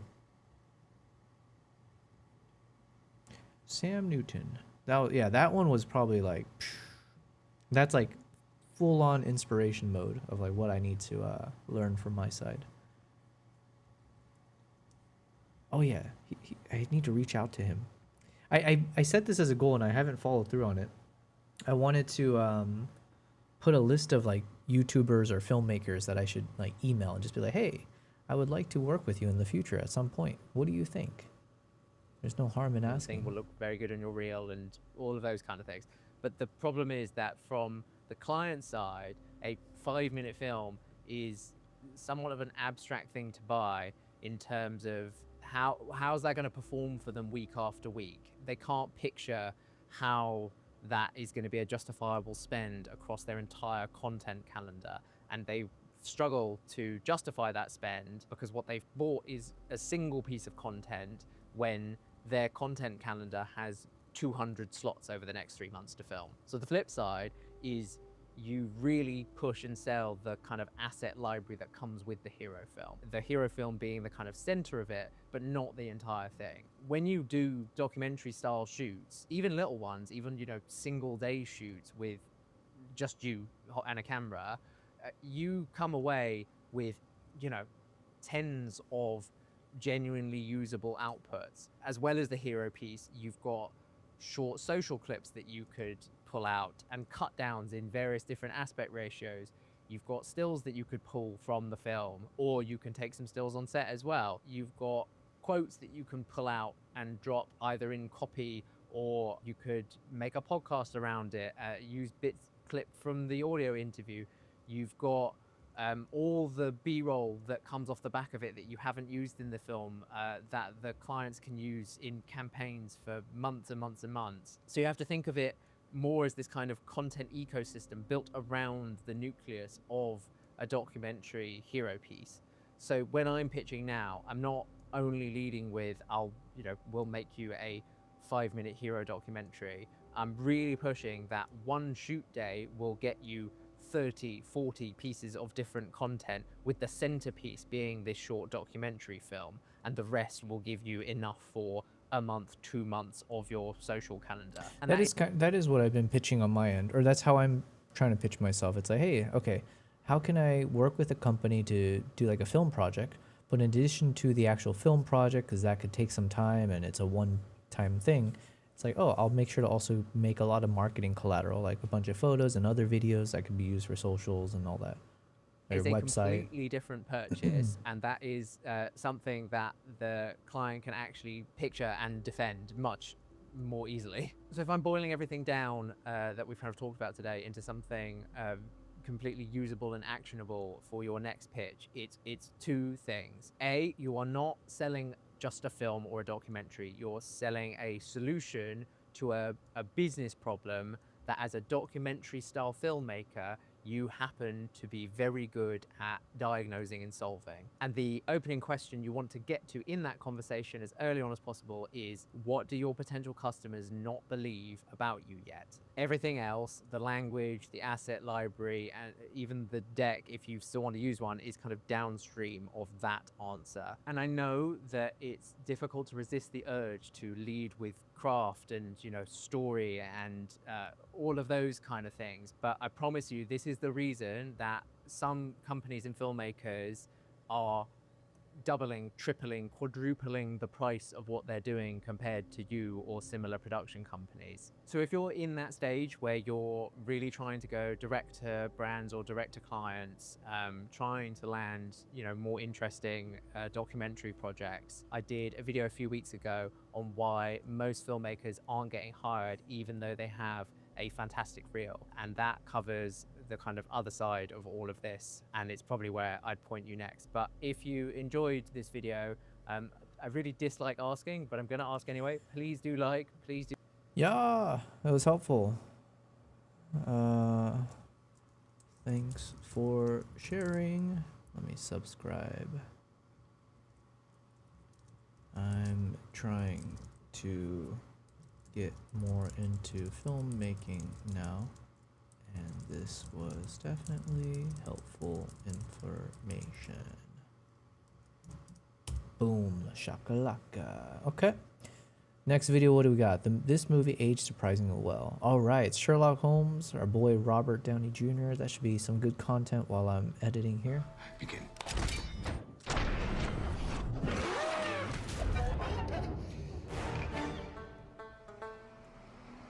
It was 2008. London's movie theaters were getting ready for the premiere of the crime comedy Rock'n'Rolla. The rights to international distribution were bought by Warner Brothers. 4 months prior, a private screening in the studio office had left Bruce Berman with a twinkle in his eye.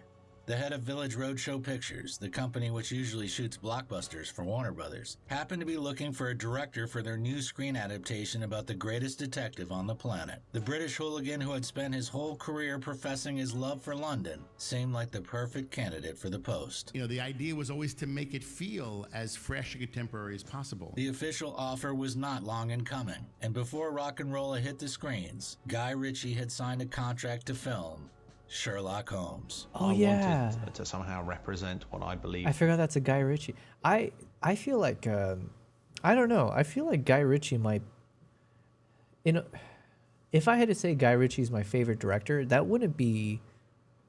I could live with that, is what I'm trying to say, because I don't actually know what the right answer is. I don't know if I have a favorite, but I do know that when I watch a Guy Ritchie film,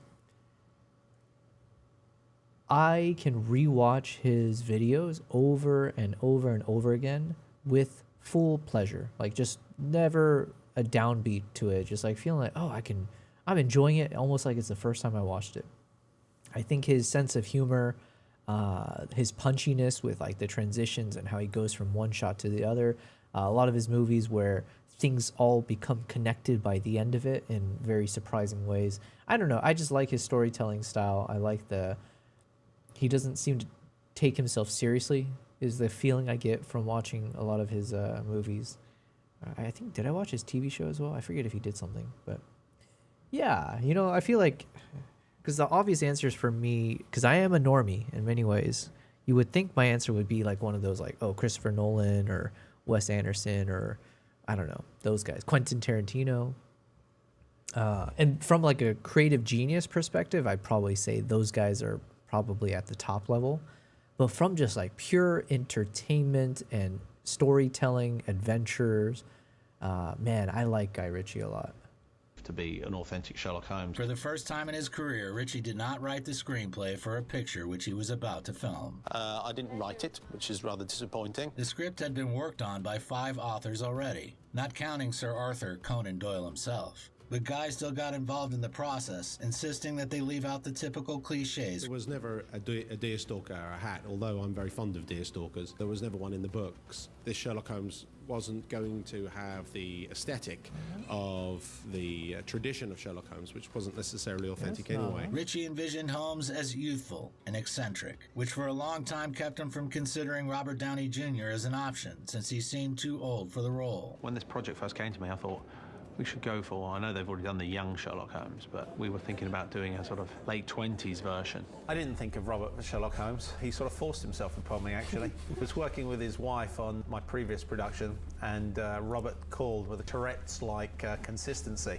And eventually he just... Like I needed the gig. There's nothing of interest for me out there on Earth at all. Happily, Robert got his chance. And within the first 5 minutes of the audition, Guy realized that he had found his ideal candidate. I just have a small point of concern. It's just a little odd that Holmes is being played by an American. And initially, when I heard that I was cast in the movie, I was disgusted. In fact, you're the only American male actor that I know can pull off such a flawless, I'd go this far to say that your English accent is flawless. You may have flaws in other departments. And after Oh my God. the studio forced me down. Robert Downey Jr. is American. This is kind of funny to think, but I thought he was actually Australian. And that must be because of Tropic Thunder. I think I got hoodwinked by Tropic Thunder, knowing that that was just a plot in the movie. But I think it convinced me subconsciously that he was Australian. Robert Downey Jr. Australian? He plays an Australian, like an Aussie dude, right? Kirk Lazarus, an eccentric 5-time Oscar-winning Australian method actor. Oh my God. The movie literally well, I didn't know he was... I did know that he's not black, so it didn't hoodwink me that much. But this whole time I thought Robert Downey Jr. was Australian because of freaking Tropic Thunder. Okay, well, there you go. Fed says he first went Aussie in Natural Born Killers. I've never seen that. Tropic Thunder. That's hilarious. He's American. Damn. Down his throat, we made a hell of a duo. He just brought everything that Sherlock Holmes needed to embody, and plus he can act. I'm told. My journey took me somewhat further down the rabbit hole than I had intended, and though I dirtied my fluffy white tail, I've emerged enlightened. But having changed the age of the main hero, the director was faced with a different problem. Rachel McAdams, who had already been confirmed for the part of Irene Adler, had been chosen when Sherlock was young in the script, but paired with Downey Jr., the actress seemed too young. Oh dear. Once again, the future Holmes disturbed Ritchie's plan and insisted that Rachel was perfect and that no one would notice a dissonance in their relationship on the screen. No. I need to work. Still, there was one candidate Guy was certain of from the moment he read the script. For him, Watson could only be Jude Law. Previously, Watson had always been represented as this rather rotund, bumbling character. It's kind of subservient to Holmes's intellect. And I thought that was not only unfair, I didn't think it was authentic to Conan Doyle's, what I believe to be Conan Doyle's vision. In fact, he was a soldier and he'd left the Afghan war with a decoration and an injury. And I like to see them as more of a sort of Butch and Sundance as opposed to a fat guy and a skinny, brilliant guy. Get that out of my face. It's not in your face, it's in my hand. Get what's in your hand out of my face. Even here, Robert stuck his nose in and convinced the then uncertain Jude to agree to participate in the project. We just started bouncing ideas off each other, and we were very much on the same page, which is a pretty eccentric page. Holmes. Oh, good afternoon. And yes, of course, there was one... Fed says Natural Born Killers was a rewritten early Tarantino script. Rewritten when Oliver Stone decided to direct. Tarantino reportedly hates it. So you're saying it's a script that Tarantino came up with, but then Oliver Stone got the rights to it? Or I don't know how this works. It's originally Tarantino's, and then Oliver Stone... Oh, okay. It was his script, and then Oliver Stone got the rights to direct that script. But apparently it didn't turn out good. Hey, look who's trying to hop over here. Nala, what are you doing? What are you doing, Nala? You want to say hi?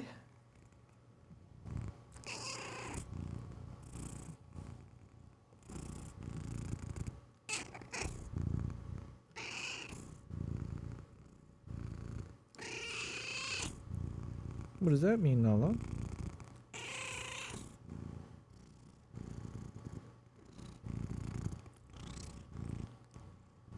Man, she's got the proper ASMR purrs today.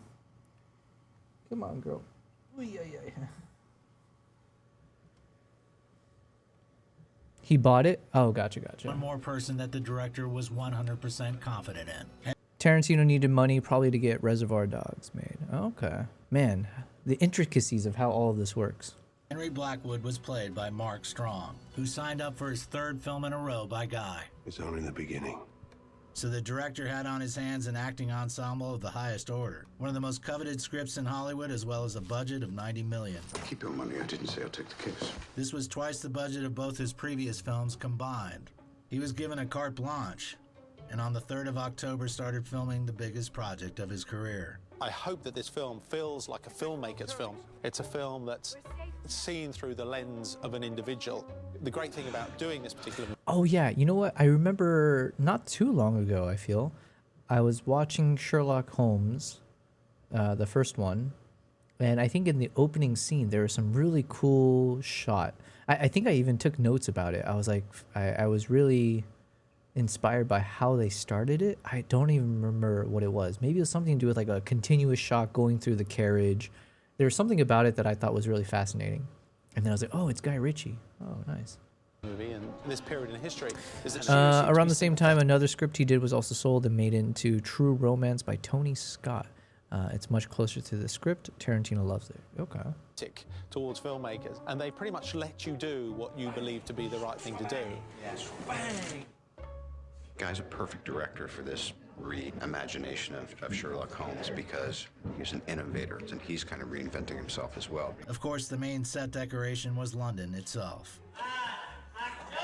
which Ritchie had been trying to portray from different angles over the last decade. I've shot almost everything I've done in London, but it was great on this particular production because we actually could go to rather grand places. And their attention to detail, beginning with the streets and ending with the apartment on Baker Street, won them an Oscar nomination for Best Production Design a year and a half later. We sort of gathered all the smalls as we went along, from like flea markets, antique shops, and hire companies, so it's a real sort of mass mix, really. Don't touch. Everything is in its proper place, as per usual. Cinematographer Philippe Rousselot combined all the types of lighting possible while preferring natural sources. What he was working on, he clearly succeeded. The use of high-speed cameras allowed them to get slow-motion shots without additional post-production for most of the fight scenes. Dislocate jaw entirely. We shot this about a week into the film, and this was one of the things I did to calm the studio down, that we were actually trying to do something that was fresh. Physical recovery, 6 weeks. Full psychological recovery, 6 months. By the way, the three main actors did a large portion of their stunts without using stunt doubles. Downey Jr.'s skill was a pleasant discovery. Robert carries about 5% body fat, and he does kung fu for about 2 hours a day. Initially, I thought I'd come in and just show Guy how badass Sifu and I were and how much we were going to contribute to the choreography, which we did. I've got to tell you, Robert is a very exceptional human being. In Iron Man, you saw that he was physical, but I didn't realize he was as physical as he is. And as far as me moving gracefully, wonderfully, being lithe as a cat and a very, very dangerous man, I couldn't agree more. Downey Jr. fought and jumped at every opportunity, and even came close to getting seriously injured several times.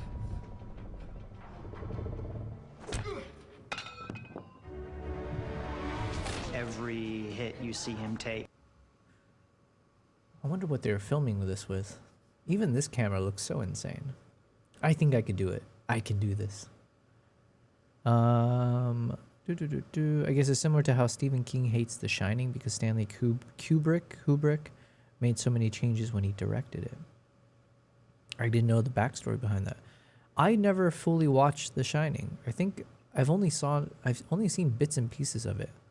And I feel like because I saw bits and pieces, it kind of ruined it for me. I was like, oh, I don't need to see the whole thing. I know it's like considered a classic.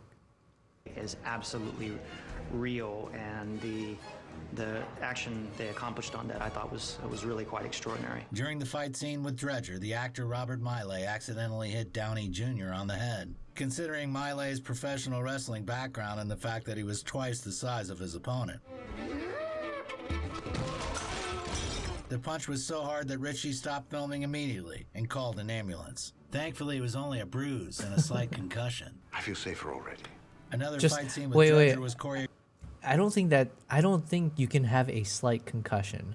I don't think that exists. And the reason I'm saying this is, like, I seem to remember back when I used to watch American football quite obsessively. You know, I used to do all the fantasy football with my friends back in the day. I think I was a 2-time champion. And I remember watching podcasts, and anytime there's like injury reports, and sometimes people would say this was a slight concussion. And I think someone I used to watch would get so annoyed by that, because I don't think there's such thing as like a slight concussion. I think you either have a concussion or you don't. I could be wrong. Actually, let's ask ChatGPT. Is there such thing as having a slight concussion versus a moderate or severe? Or is it if you either have a concussion or you don't? There's no such thing as like a severity to it? Oh, there's definitely a severity scale. It's not just a binary, you've got it or you don't. Concussions range from mild, where you might have a temporary headache or feel a bit dazed, to moderate or severe, where you can be dealing with longer-lasting cognitive issues or more intense symptoms. It's not a competition you want to win, but yeah, medical folks absolutely rank them from mild annoyance to please lie down and don't even think about moving. Okay, so I was wrong about that. For some reason, I seem to remember people used to argue that you can't get different severities of concussion, but okay, I stand corrected. Hey, being wrong sometimes is basically part of the human job description. I don't need to hear that from an AI, okay? Choreographed by the director himself. Guy used moves from the Brazilian Jiu-Jitsu martial art, which allows you to conquer an opponent of superior size by using painful holds and choking. Guy Ritchie had been practicing the art since 2000 and even earned a black belt.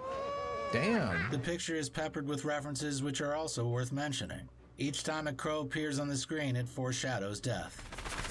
The murders and assassination attempt symbolize the 4 elements. The first murder is uncovered at a graveyard, earth. The second, drowning, water. The explosion, fire. And the attempt to poison the parliament through gas, air. Within seconds of its administration, the most powerful men in the world will be choking on death. There's also a reference to Sherlock's drug addiction. You do know what you're drinking is meant for eye surgery. At the time, cocaine was used as an anesthetic during eye operations.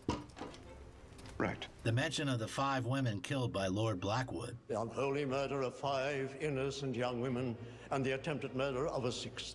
Was definitely an allusion to the crimes of Jack the Ripper. Tell me, Doctor, as a medical man, have you enjoyed my work?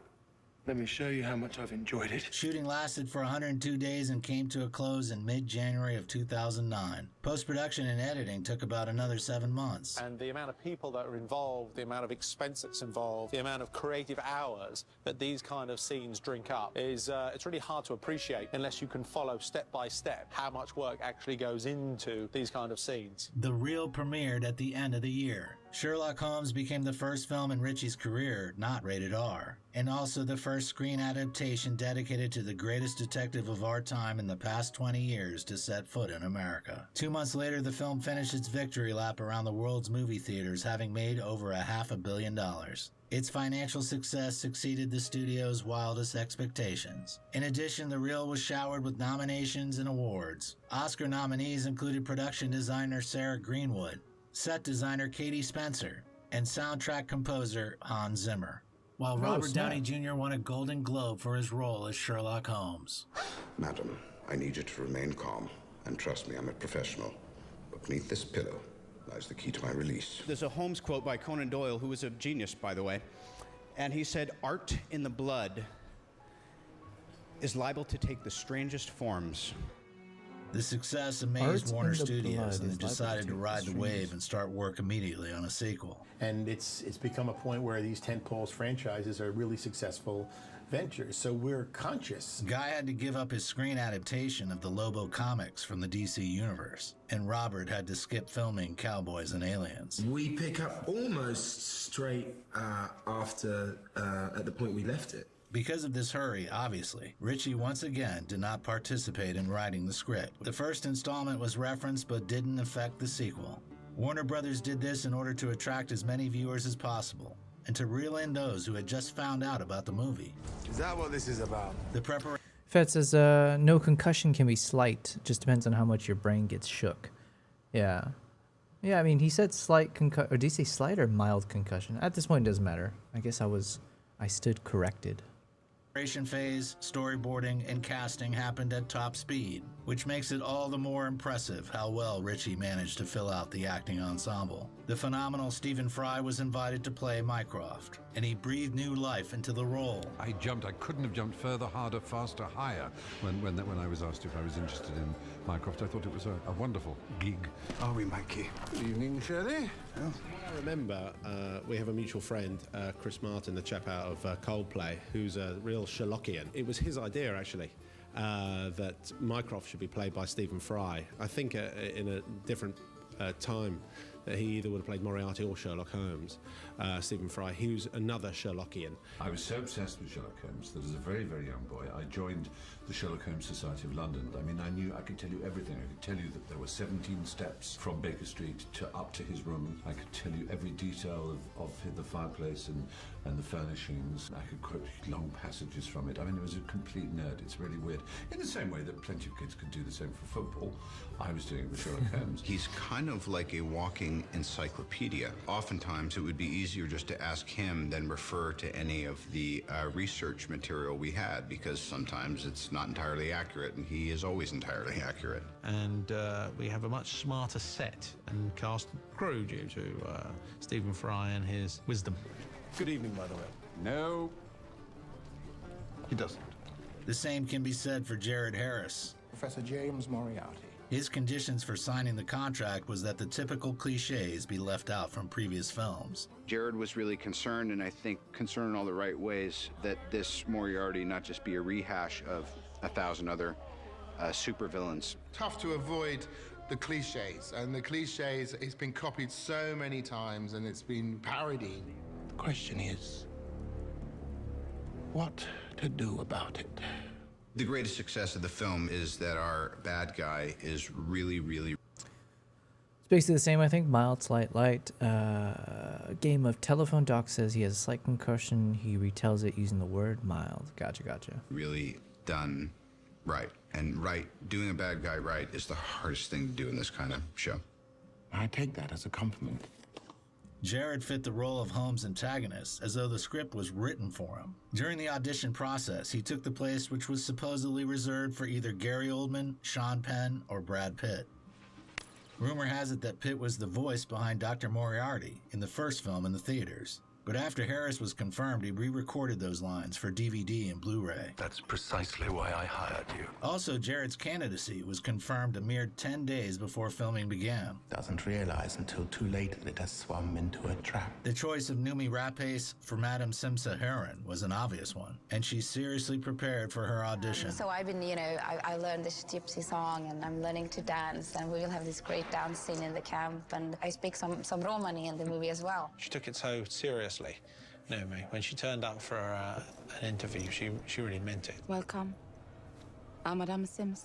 After Noomi appeared in the ensemble, Rachel McAdams realized that her character did not have a lot of screen time. The thing is, to deal with someone like, in order to deal with Rachel, you've really got to deal with Moriarty. In order not to make him innocuous, but keep him innocuous, I'm afraid she was the first on the list to go. And that worked. When Rachel found out, she wanted to drop out of the film. After the success of the first film, McAdams was hoping for a much larger role in the sequel. Guy convinced her to stay, thereby achieving the desired shocking effect in the sequel. Not too many days' work, and I got to have a nice reunion with everyone and put my corset back on, and for not too long, so it was great. By October of 2010, less than a year after the first part was released, they started filming Sherlock Holmes, A Game of Shadows. This time, the geography of the film was more sweeping. Paris, the most sensible honeymoon destination of all. Elbron. Exactly where we must go, via Switzerland. I'm not quite sure where we are. The production designers rose to the new challenge and did just as well as the first time. The visual aspect of the picture, whose budget had increased by a third in comparison to the previous film, was Guy's main priority. I do quite like action sequences, but I'm only interested in action sequences if I can somehow add something new to it. And utilized all kinds of high-tech cameras and all that stuff and really thought it through pretty formidably. And most of the feedback I've gotten is people say that they think this is the most innovative action in the movie.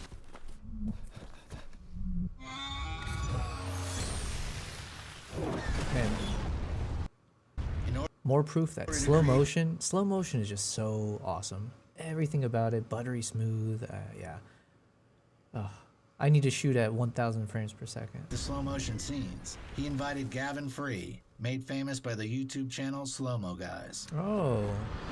Ritchie's approach to visual tricks in the first movie is mesmerizing, while preserving the style. In the second, he perfected the tweaked Sherlock's famous inner monologues. Additional seasoning required. Breakfast is served. He also allowed most of the cast complete freedom to improvise, which Robert and Jude made the most of with gusto. Here it comes. You are so predictable. No matter how kind of far out I go in trying to do my thing and our thing, he always kind of counterbalanced that nicely. Thus, our relationship. Jude and Robert are good mates. They're both very talented and they enjoy their job. So, you know, it makes my life much easier. There was a scene where we walk into a room of carnage. There's all these rubber bodies just strewn around, like obviously fake dummy bodies that are in impossible twisted positions. And Robert leans over to me and goes, check this out, this would be really funny. And there's a big hand lying there and just stomps on his hand.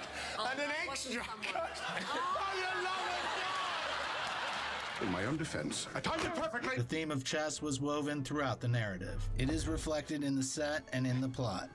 I think you've just lost your most valuable piece. To consult on questions connected to the game, they hired an expert. My name's Adam Ralph. I'm a director of the English Chess Federation, and I'm a technical advisor on the film. And the game we selected was chosen because it features an attractive finish, a queen sacrifice, leading to checkmate, and it just fit perfectly. Winning strategy sometimes necessitates sacrifice. Guy often spoke of his love for chess, and 5 years after the release of Revolver, he brought that love to his movie once again. There's some very good players on set. Some very good players. He plays a very good game. He plays a very good game. Surprisingly, the most difficult part of filming was during the gypsy camp scenes, which among other things was a light reference to Snatch. What do you think we are? Thieves? They're taking my luggage. Laugh them away, Watson. I have her bag. Je son sac. The film needs colour, and gypsies usually deliver when it comes to colour. Things are really kind of serious. I say don't drink. Whatever you do, don't let these gypsies make you drink. Can I guzzle it? And then I tell him, don't you dare dance. For God's sake, don't dance. And then he goes crazy dancing, and then I start dancing in my seat. Jude Law and Noomi Rapace's dance took 3 days to shoot, despite it lasting only 15 seconds in the final edit.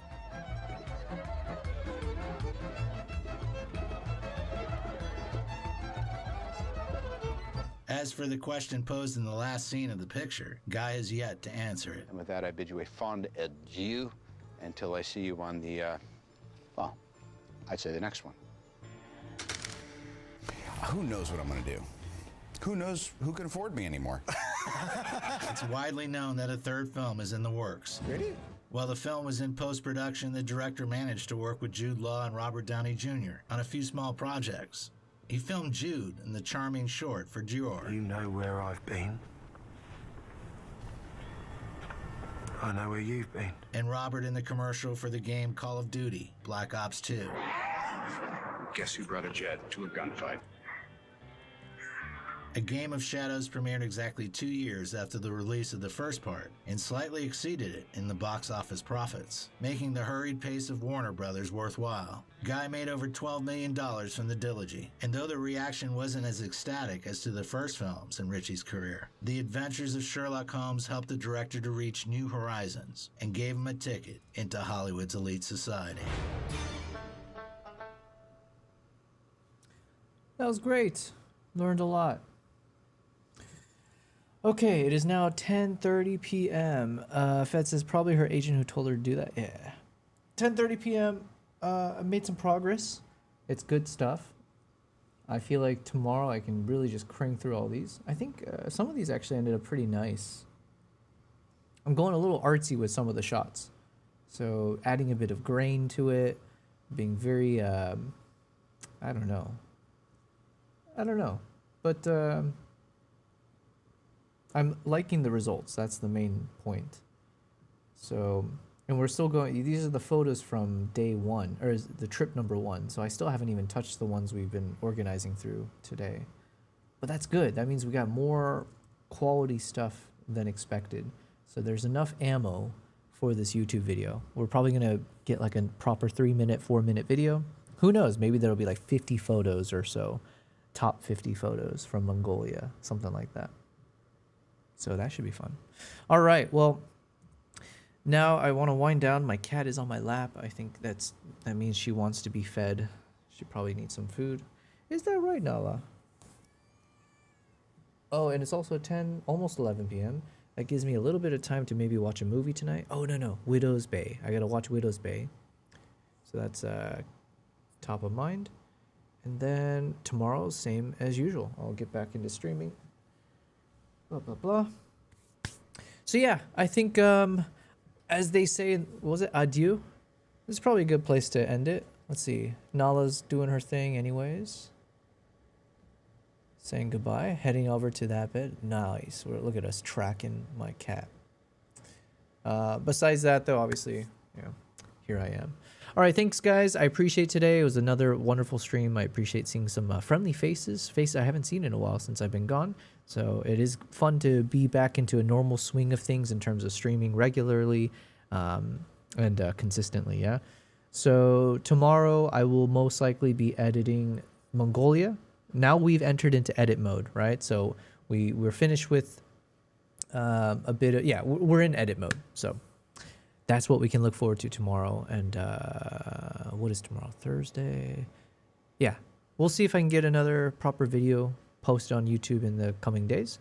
And otherwise, stay tuned. Keep supporting the channel. Watch my videos. Do all that.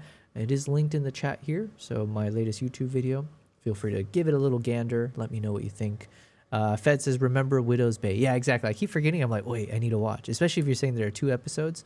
Don't mind if I do then. So the more the merrier. And Doro Hidoro, if it is out already, I'll have to watch that as well. Cool, guys. All right. Well, thanks. Happy Wednesday. I'll see you.